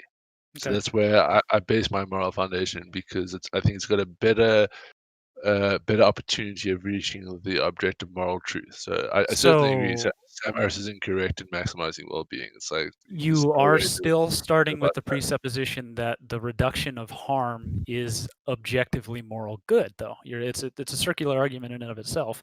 So it is up at this point, with this sort of line of argumentation, it's up to you to describe to me, with complete rationality, without devoid of any sort of emotional argument, why do you think that reducing harm is ultimately more moral? Because it's a strive against the natural entropy. We live in the state of entropy, and Could you define entropy. empathy or entropy for me? Um, Like, what do you mean things when you just, say entropy? it's a good question. Things just end up. It's far easier to destroy something than it is to build something, and I think the right But that moral is an is statement, not an ought statement. That's where I'm not quite sure I follow you when you say you can't derive an ought from an is, in that all my oughts I derive from the consequences thereof. I don't know how else you do it other than adopting a virtue ethicist position, which has the whole. I don't know how to defend that against a moral relativist, because from a virtue ethicist position, there is no way to say it's good or bad. The only way I can think you can reasonably say that something is good or bad is if you look at the consequences, and then you're looking at is's, and you're deriving oughts from this is's. Okay, so let me I guess try to use an analogy that might help you better understand the way I think about it. So when you say that you have to derive your ought, which is we ought to maximize, or we ought to reduce harm in your case, from what is, where you're 100% right, objectively measure the harm that things will cause, that actions will cause, you are still placing what we ought to do under the umbrella of what is going to happen, because you are measuring the effects of any given action and saying that, okay, because I can measure the effects and the effects are quote unquote bad, which again, you haven't necessarily proven that bad is ultimately immoral, you are then saying that we ought to do XYZ or whatever based on what is your subjective analysis of what is, which it gets into some mind games, which is why Yeah, that's kind of the hurdle that I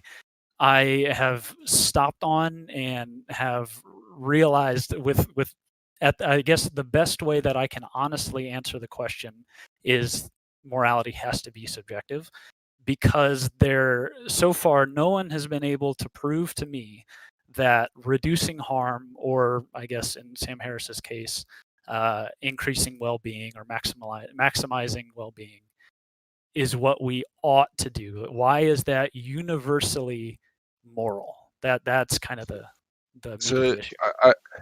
I don't. My argument comes from this perspective. You cannot say something is morally good or morally bad without some objective measurement tool. Now, what you're doing is you're saying my objective measurement tool and Sam Harris's objective measurement tool are flawed because there's no way to objectively prove them, right? And while I'd agree with that, I just don't agree that because they're subjectively derived, they're not objectively true. And I do accept there's no real way for us to know either which way. It's just if you think of this thought experiment. Yeah, well, no. Hold on. Before you get into that right there is exactly my point, and I'm so happy you said that. So you're right. You're 100% right. That so speaking from my own personal morality lines up 100% with yours. I mean, bar none. I think that we ought to do all of these things, but because I have to be able to look at things objectively, or as objectively as I can, I have to look at things outside of myself and my own personal understanding. There is no way that I can ultimately say and ultimately prove that either A, increasing well-being, or B, reducing harm is morally right. That's kind of the meat of the issue. I cannot take that extra step. Now, I'm not saying that your objective conclusions to the premises that you lay out are true, because I do believe that your conclusions and your objective measure that reducing harm will bring about, I guess, better results. I 100% agree with you, and that is actually the morality that I hope everyone will take. However, that does not exclude the fact is that there is no justification to say that that is ultimately universally preferable or ultimately correct. What I'm saying is you may just have to take it on faith, because it might be impossible to prove the objective moral truth. Precisely. And But And faith that is that not does. a good measure or a But, reasonable or rational argument towards objective but hold morality. on. This is where I get stuck, and why I'm inclined to take it on faith is, you know, if you can't, if you say that taking on faith is bad, then that's not taking on faith. The only choice you're left with is there's no way to describe something as moral or immoral. And if there's no way to describe something as moral or immoral, it's very clear to me that society will cease to function. We need some way to That do that, does not. even if it's imperfect. Mhm. We need some way to do that. And that's where I think writers like Dostoevsky and Solzhenitsyn are coming from, in the sense that when Dostoevsky writes about the death of God, um, the the the if you're moving away from the virtue ethicist position that morals come from God and this is how society ought live, and you're also of the opinion that everything's subjective, then you have no guiding compass, and that's the Mhm. death of God that Dostoevsky wrote about, and Friedrich Nietzsche, and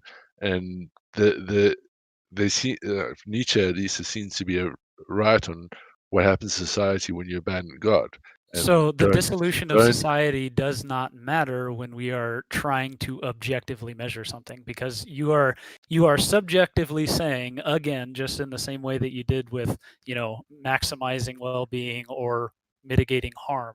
You are saying, you subjectively, that is preferable and that is what we ought to do. Society But, ought to continue.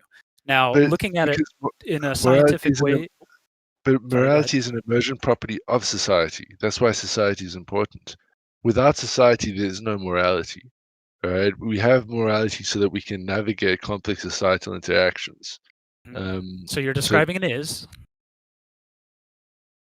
I, you, I guess I'm making a weird uh, time travel argument. That the sort of argument in time travel that you can't go back in time and kill your ancestor, because then you wouldn't be around to actually perform that action. And in the same sense, I'm saying that, you know, I if you're guess going to consider morality, at minimum, part and parcel of that consideration has to have it with it the presupposition of the flourishment of society. Because if it doesn't, society ceases to exist, and then morality ceases to exist, and now you self-defeated yourself. so. So I got to stop you right there, because you yeah, you are correct. You are describing what is. So you are correct that society would not function without the concept of morality. Now, as it is right now, the concept of morality is, like you said, an emergent property of society and vice versa. But the problem with that, because you are just describing something that is happening and has happened, that does nothing to ultimately suggest that's what ought to happen. Universally, society, humanity, life as a whole has no ultimate meaning. It is truly nihilistic. There is no way for you to possibly say that society or humanity or life ought to exist. It just does. Now, again, so to claim there is objective morality is flawed, because there is no way that you can get what you ought to do from what is. Now, you can continually describe is, which is what Sam Harris does in The Moral Landscape, and even is what Jordan Peterson does, arguing against the moral landscape. Every single one presupposes the fact that whatever argument they're making supports whatever objective, I guess, phenomenon they're describing. But that does not mean that's what ought to happen. And that's where we get into arguments against, arguments about morality overall. So again, to summarize, yes, there are objective ways to reach what I guess the goals of the betterment of humanity, or the mitigation of harm, or the increasing of well-being. However, that does not, at the very end of the day, describe what ought to happen. And that's where you get to the, I guess, bedrock of you have to take it on faith. Now, I agree, and I base my, I guess, my life and my actions around that that I do take it on faith that the well-being of people is the right way to go and what we ought to do. However, I do recognize that it's taken on faith and therefore is not a rational argument. It is just an emotional argument. And that's where Yep. I reached. So But you see, I guess what I'm stumbling is you're saying like taking on faith is a bad idea, and the reason I have trouble saying that taking on faith is a bad idea is to not take it on faith.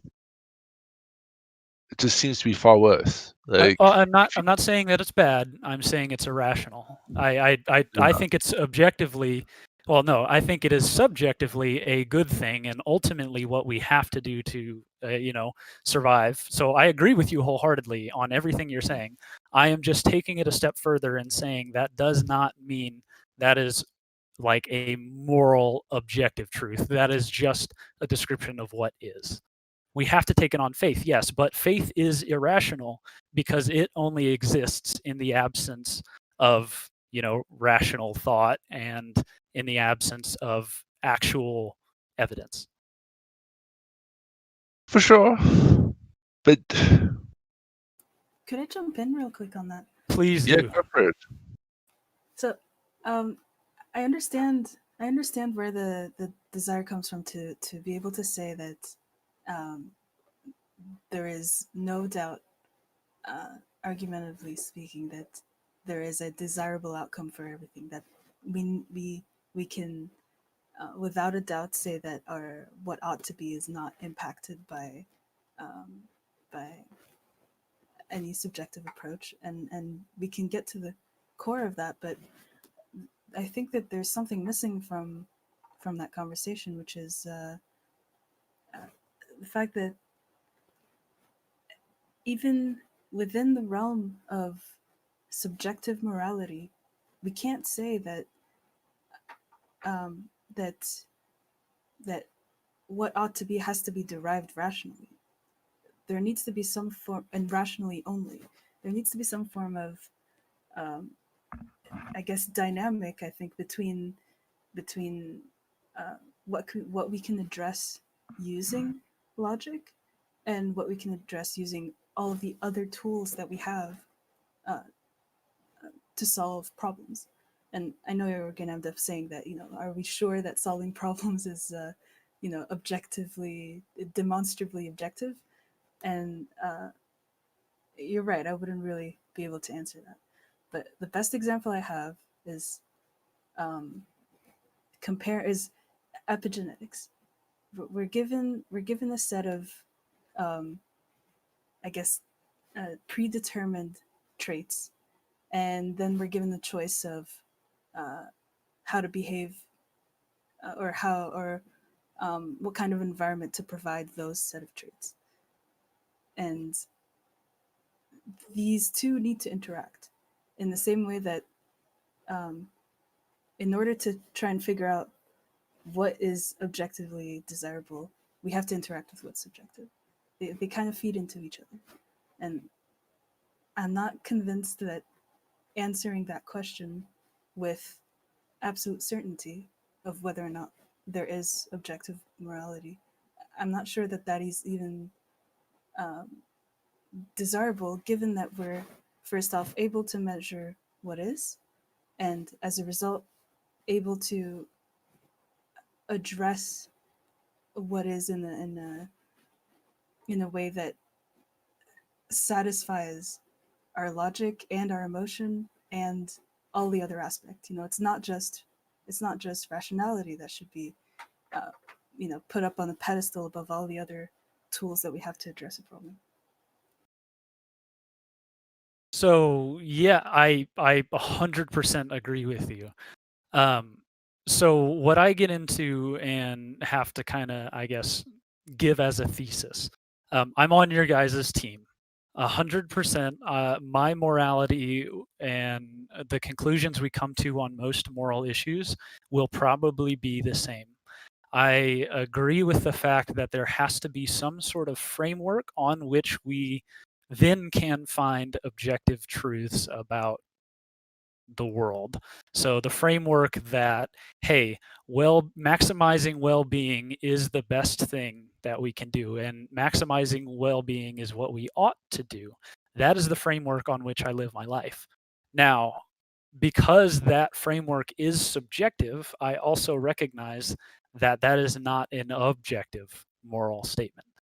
That's where we kind of get into the nitty gritty. So yes, you're 100% right in everything you said. There is interplay between what we feel is correct, what faith we should have, and what objective measures we can use to justify that. However, at its very core, it is still a subjective concern. And I promise I will loop this into veganism and animals here in just a minute. But yes, so I'm super excited. This is the most fun I've had in a long time, guys. This is great. So, what Rouge said is a thought that's been playing in my mind as to, is religion necessarily that bad? But I don't want to go down that rabbit hole.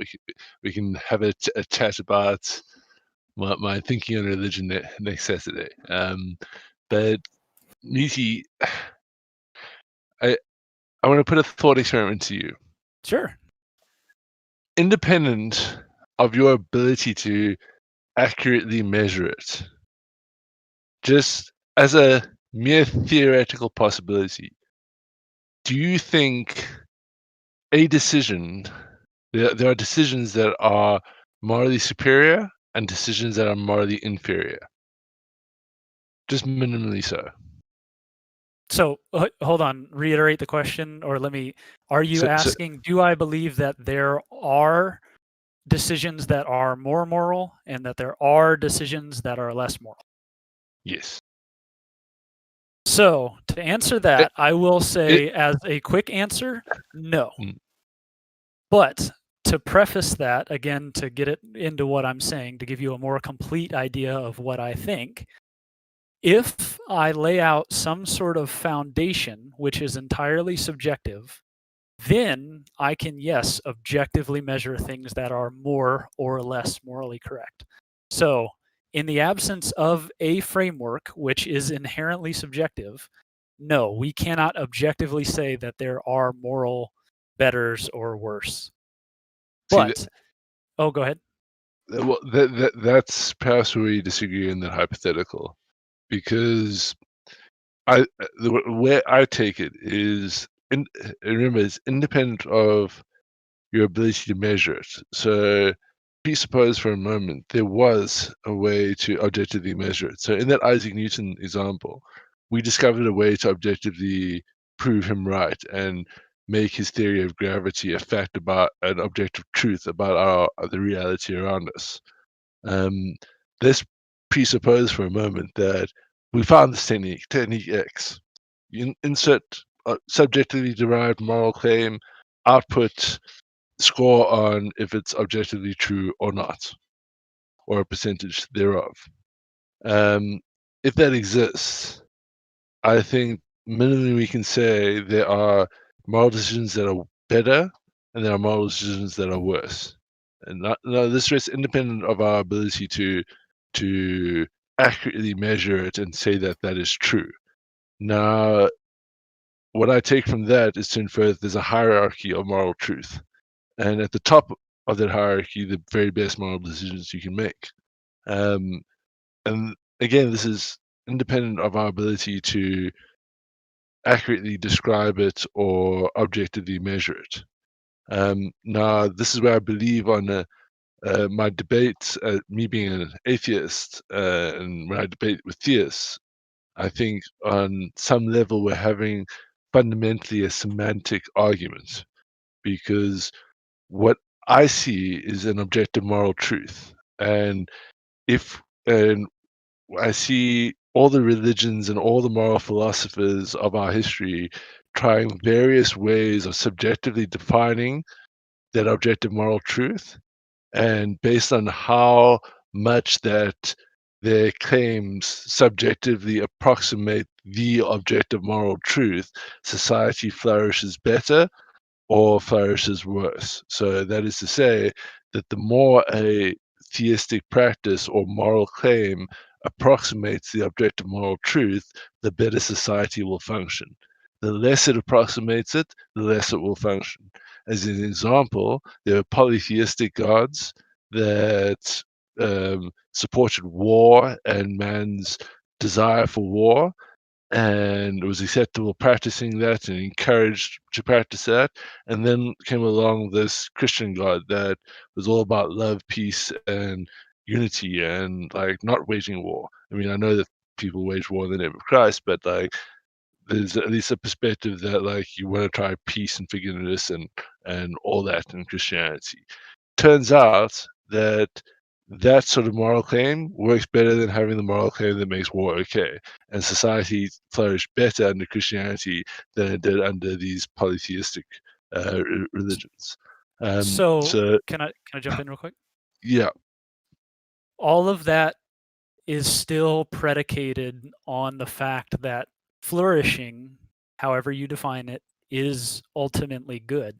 Now, then, in my case, so to throw the question back at you would be, what makes you believe, or what evidences do you have that society flourishing is a good thing and is ultimately moral? That it again, you haven't quite cleared the barrier that I think you thought you cleared. Keith Connolly in the chat actually is shout out to my boy out here. Is really distilled kind of what I'm saying in a good way. So he says, right, because an ought is always a compound. It always needs a framework to be within to be an ought, and he's right there. Now that framework is what we derive our morality from. Now that framework has to be subjective. Now I understand what you're saying here. In the I guess hypothesis that there is objective truth and we are just kind of fumbling our way to catalog and describe this fundamental truth. And every yeah, I totally get that. We're searching for it in a dark room without a flashlight. Yeah, that's awesome. And we're just kind of getting a general idea of what it feels like, and feeling around with our hands and all of that. And that's okay. However, we don't have any rational, or I haven't seen any evidences to understand or to be able to accept the existence of something moral that is like, we don't know that anything's there. So you say like we're in an empty room, and the measure that you're using to say that we're getting closer to this thing is entirely subjective. So that doesn't it's necessarily... entirely subjective. But my point in raising it is, just because something's subjectively derived does not predicated. mean It's not derived. It's predicated on. Subjectively predicated on doesn't mean it doesn't at least resemble the objective truth. It just might be the case that not going around murdering people is not merely a subjective predication. It might just end up being an objective moral truth. Now, yes, that could be, but it's based on we have no way of telling. We have no way of telling. I agree with that. But in my example of searching around a dark room without a flashlight, the measurement tool would be the flashlight. Now, we obviously don't have the flashlight, but just because we don't have the flashlight doesn't mean it's not there. Yes, but you would have to prove to me that there is something there. Like, to use that analogy, what evidences do you have that there is an objective truth, an objective morality? All right, so I've been listening to the sorry to know, but nice weighing this a bit. No, you muted yourself again. Okay, we shall wait for the deep husky voice of Bruno to return to us. Hey, Keith Connolly in the chat, you're doing, yeah, you get it. He says, but do we need to semantically? Oh no, but do we need to be semantically and scientifically absolute? I like the deniability saying that semantically it could be useful to agree on this objective truth, even though it may not be purely factual. And yes, that gets into a delineation that I absolutely love and is, I guess, archetypically represented by the arguments of Jordan Peterson and Sam Harris, because I love both of those people. Jordan Peterson, all in all, I guess I could boil it down to, he attempts to describe the necessity of a framework, which I agree with. Sam Harris attempts to describe the necessity for factual representation and factual discourse. Now, we can totally separate the truth versus practicality, which is, again, something that Jordan Peterson does. Because practically, we have to assume and take on faith that there are right and wrong answers to morality. However, truthfully and honestly and scientifically, we cannot objectively state that there is morality. And that's the cool part. Okay, that's the point that I will disagree on the most, because the science does not only deal with rationality, and it ties into what I said about how everything is interconnected, but we can measure emotional response scientifically. We can attribute, I guess, a hierarchy of desirable states of being using the scientific method and judging completely irrational things. And as soon as we can apply that kind of a measure on things that aren't based on rationality, then why are we only limited to using rationality as a measure of whether there can be moral objectivity? See, this is where I struggle with my consequentialist perspective, right? When I look at rationally derived objective moral claims, like maximizing well-being or doing the least harm, they fundamentally have the function of the more you know, the more moral you will be. Because if you don't know much about the situation, you're balancing the least harm, you might make a decision that within your context of understanding seems moral, but within someone else's context of greater understanding, it may seem immoral. And this is, I think, the fundamental failing of rationally derived moral claims. I think that if I would like stack it up on a bar, as I've been talking about this like objective moral truth and various claims best approximating that, I would wager that Judeo-Christian moral claims, while not perfect, they certainly are flawed. They may be like getting like 40 to 60% right, and then also 40 to 60% wrong. Rationally derived moral claims, because they have this function of the more you know, the more moral you are, and it's not clear that rational education is highly effective for all human beings. And it is clear that we do need education on morality and how to go about practicing life to be highly effective. It seems to be the case that religion and the irrational way in which it approaches these matters seems to be more effective on a consequentialist basis than rational moral claims are. Because I have a fairly well thought out and ultimately subjectively predicated moral framework. I can tell you that it's taken decades of thinking and active reading of difficult texts for me to get to this point. And the majority of people on the planet don't have that sort of disposable time at their hands to consider it. So yes, religion provides the framework. It's a fantastic shortcut to It's what a is great otherwise an incredibly difficult task. Yes, religion is an effective framework, but it is still subjective inherently. So therefore, you cannot claim it's objective. That's my thesis. But Bruno, let's go. What are you saying, man? Yeah, I've been listening to you guys for a bit.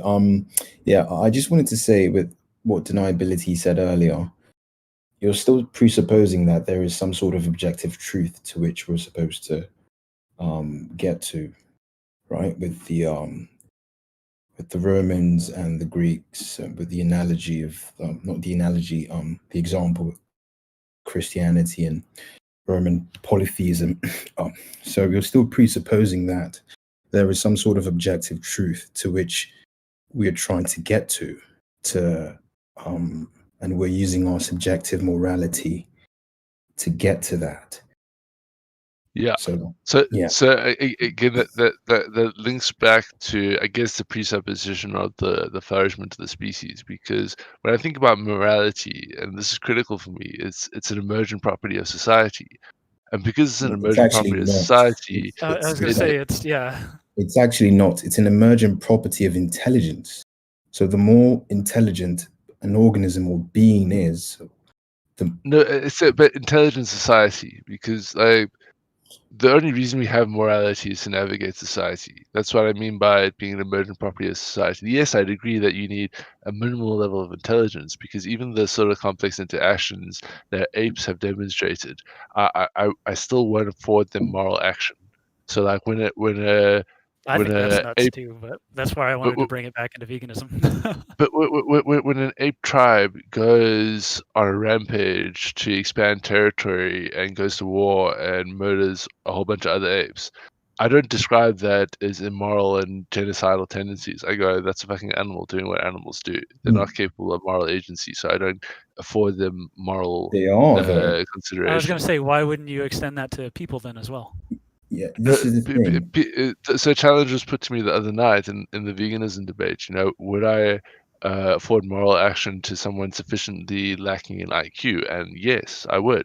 If you were like 35 on the IQ score and you got Well, into that's a not what I was car asking and though. but hold on, if you but I want to say this because I think it's a more extreme example of what you're asking. Like if you're a human being and you were like 35 IQ and you thought for some reason it'd be funny to like get into a car and drive someone over and see what happened, and you didn't understand that that would kill them and didn't understand that was wrong, I'd afford them no moral action, and I would have difficulty putting This them is in the jail thing, and right? morally judging them. This is the And the thing. same way I look at animals because they lack their intelligence. That's kind of wrong because you're looking at morality. You're looking at the negative spectrum of morality when you brought in that example, because mammals, other mammalian species, look after their young once they're born, but reptiles don't. So they just lay the eggs and they leave. Birds do. So there's a property of morality that can be attributed to that. You might say, taking responsibility or property of care, right? So there is morality there. They groom each other. It's, these are, it doesn't have to be some sort, it's a bit, you could say it's a bit primitive. You could say it's some sort of primitive morality, but it doesn't Oh negate. no! Don't go yet. Oh damn it! No, he's still here actually. No! Rogue left. A Rouge Oh, Rogue. oh, right. So there's still there's still a moral compass, however primitive it may be, right? So you can still extend the property of morality to animals. Morality is essentially, for me, it's the interaction between agents, right? So things or organisms that are capable of agency, the property of morality can be attributed to them, right? So Bruno, when I say I don't afford animals and sufficiently stupid human beings moral consideration, is that when I look at morality, I look for a means to decide which people are wrong and which people are right. And if I'm going to describe someone as wrong, I need to be fairly certain that they've considered the weight of their actions and they have intent to be wrong. Well, it's And still an as arbitrary measurement. but Like, it's because I'm arbitrarily, I'm trying to find a way to not arbitrarily put people in jail. You know, I don't even think like I don't think it's on the it is arbitrary, but I think it's more of it's what you're doing is because you're much more intelligent than chimps, for example. So your moral principles would have to be aligned with your intelligence. So I do understand why you can't sort of afford chimps, human moral instincts like chimps expanding their territory or tearing up an interloper chimp, for example. And I don't do that either. But it doesn't mean that because you can't afford animals or other lower organisms, mammals actually, to be more specific, doesn't mean because you can't afford mammals, human moral principles, then other animals don't have morality themselves, because they do. There's hierarchy. That's a form of morality right there. So the reason I have a problem with that is that there's no way to describe their actions as immoral, because they have no way of considering the consequences. What? I just showed deniability. I just showed you. I've just said a female chimp gives birth to a chimpling, whatever they're called. She knows. Oh, I love it. A chimpling. That's what they call them now. All right, I will make one objective statement, and that is baby chimps called chimplings.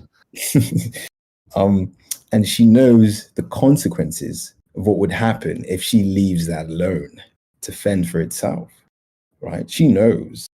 So to say that part is where I'm not clear, because it seems to be the case that this knowledge comes hardwired genetically to them.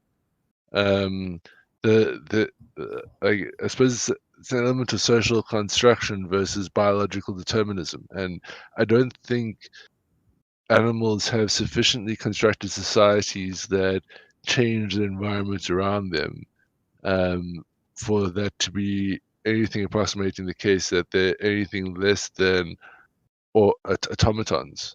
Like they know how to take care of their young, because if they didn't, the species wouldn't exist. It's a trait of their evolved biology. For me, that's got nothing to do with morality. The morality needs to be something more than that, you know. So if you're operating, the reason we have morality in society is we have questions greater than our mere survival, right? Stuff as it pertains to our morality, it's often questions around what are we doing to the environment, you know, because we have the ability to change the environment. It's questions on like how are we treating each other, because like we've all got sufficient shelter and food now, so there's a lot of us about here. So how are we interacting with each other? Those sort of factors aren't present in the animal kingdom. I have to wholly disagree. So that doesn't mean I don't think you should treat them morally in a certain way. I'm just saying we know that. We definitely like within their own perspective, I don't consider them moral actors. That doesn't mean I don't consider them worthy of. I suppose I did say that I don't give them moral consideration, but I do deem them worthy of moral consideration from my own perspective, right? Yes. But I just don't afford their moral action or moral agency. I'm not going to go put a gorilla, an ape leader in jail for wiping out the neighboring tribe. Most definitely not. Well, you also don't moral judgment on them. Any country's leader in jail for annexing another country because you don't have the power to. So the only difference is the power if I had the power to between the A and B. This is it with me, right? Like I'm not. We don't shoot. Hold on, let Tiger talk. Yeah. Go. I just wanted to quickly say something with the perspective issue. I think it's a perspective issue. I'm not sort of putting my perspective of what human morality is and sort of transferring that to animals. I am actually observing them, how they act within themselves, and considering the possibility of a morality, which I think there is, outside what I think, you know, morality should be, you know, with reference to human morality. So, for example, you have these chimps who tear down, they literally sit down and just observe in groups, and they're looking for an interloper, so someone who doesn't belong to the tribe. And what are they doing? They're protecting their own. That's a form of morality right there, right? So that is independent of what humans think morality should be, or how we apply our morality. It's there in of itself, regardless of what we think. You say you're not Can I jump in here for a anthropomorphizing? second? Yeah, you can. Hold on, I want to Yeah, go do your here. thing. So Brito, you say you're not anthropomorphizing, but I think you are anthropomorphizing because you're using chimps, right? But like, consider the great herds of Africa, the zebra and the water buffalo and the wildebeest.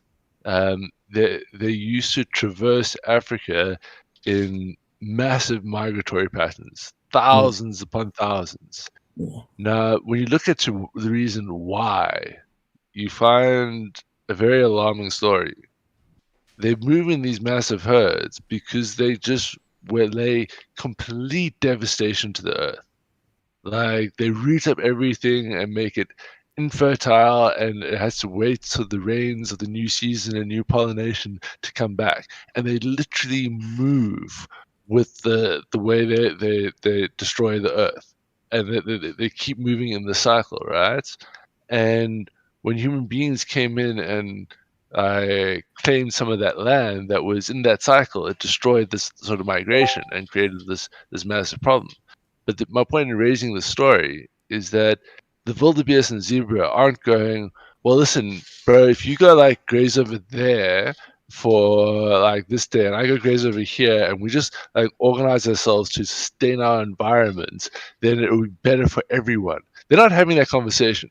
Those fucking things No, are no, eating, this and when is they very run out of important. food, they move. So, all right, let me This jump is in here real very quick. important right Yeah, there. it is. What You're, you're you're doing is you're Bruno, judging. you're Like, 100% right. So here's the thing: deniability. It ends up basically coming down to the same sort of argumentation with this objective versus subjective morality. You're applying your framework on these animals versus yeah, the ability to empathize and then, I guess, put yourself in the shoes or hooves, in this case, of the animal itself, who is not able to conceptualize the things. You're right. They definitely don't. So you can't judge them based on that. So what's the time-honored quote from Albert Einstein? If you judge a fish by its ability to climb a tree, it'll live its whole life thinking it's a failure. Same sort of thing. If you judge a wildebeest based on its ability to, sustainably exist around the world, well, shit, it doesn't even know what you're talking about, which is super interesting. And that sort of moral inflexibility leads to the decision that, lesser beings, quote unquote, have lesser moral agency and all yeah. of that. But as a side note, housekeeping thing, real quick, to quote one of my favorite men on the planet, Keith Connolly. This dude has been going off in the chat, an absolute hero over here. Hilarious. If you can get into this chat here, if you got Discord, that'd be absolutely awesome. Like, share, subscribe, do all the stuff you normally do. I see we got a couple more people, or one more person. Villain, someone else just jumped out. I'm sorry to miss you. Yeah, I just want to cut in for a minute there, guys. I just wanted to say I've been really enjoying this chat. Deniability, I wanted to ask, what were some of the interesting discoveries for you today, if any? For me, look, always being pushed on my objective moral claims is always challenging. I find the conversation very mentally exhausting because there is no real way to separate it out, and I give that, but I guess I just have to take it on faith, and I'm happy to do that. Which maybe is an interesting discovery in and of itself. But as it pertains to the sort of vegan debates, unless we're going down the route of subjective morality, which is just if I'm all honest, a constantly circular argument for you in my head, not like circular logic, but like it goes back and forth like you would not believe in my head. But other than that, I haven't found any substantive critiques to veganism being unethical other than the refutation of my Kantian take, which I still don't accept. Mm-hmm. Interesting. Meaty, it's been nice to hear from you today. How about you? What are some takeaways from this conversation? Yeah, so I am super excited to hear a little bit more from, of course, everyone who has opinions other than mine, or at the very least run parallel to mine. I enjoy that conversation just as I have before. It's good to be back. It's good to hear from everybody again. I'm happy to Great. jump back in. Honestly, so this was a long-winded effort to, yes, approach the idea and the concept of veganism through a lens of, I guess, moral subjectivity, because I do think that that's required to give moral agency to animals. Therefore, if animals are moral agents, then it is wrong to harm them based on, actually reducing harm and all of that. So then, therefore, veganism is at the very least not unethical. That was the point ultimately that I was working towards. However, we kind of got hung up in the details. But yeah, no, I am not well read enough in the, I guess, the economic or geopolitical impact of changing, an entire societal structure to support any sort of alternative farming style. Right. So yeah, I'm not entirely sure. I can't say yay or nay in either way. But cool. It was a good talk. Yeah, and I've been following the YouTube chat today, guys, and thank you for all of you who've been contributing. Keith Connolly is actually a Discord member of the Pangburn Discord, and Keith jumps in once in a while. And then it looks like we had someone by the name of Plants, Ronan. I hope you guys all join us on Discord. If you're not yet, I see we have had a really good viewership today, and I want to thank Deniability for putting together such a great talk. And 100 people watching. I wish we had more people chatting in Discord, though. You guys must come join us. Yeah, I think, well, there is a bit of a testament here to, it does take a certain amount of courage, or at least feeling safe, to come in and put your voice on the line out there, even if you're chatting under a pseudonym. But I'm sure Meaty Egg Roll is not your given name. Or Bruno the Tiger. K-Con's actually in the African jungle right now. Right. Interesting.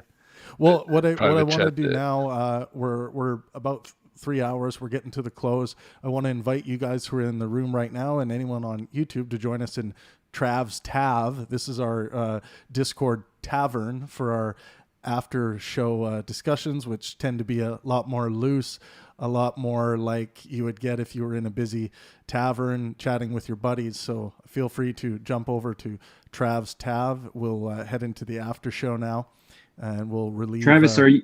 Yeah, go. Are you on YouTube right now? Yeah, we're live right now. There's no video for this showing up in my subscriptions. I'm on your page and I can't find this. Oh, sorry, Dylan. Yeah, you have to go over to the new channel, the Pangburn Offensive, until I get the legal issues sorted out with YouTube on the original channel.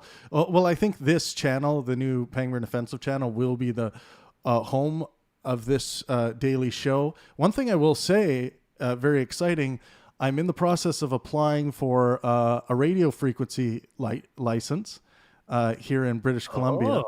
And we are likely going to be broadcasting this very soon on the airwaves here in British Columbia, Canada, as well as continuing with our YouTube live stream. So some exciting things in the work. And guys, this is an open forum. The rules are you must be engaging in good faith discourse, helpful discourse, and no defamation is allowed. So those are the 3 rules, but any ideas are welcome and free to explore.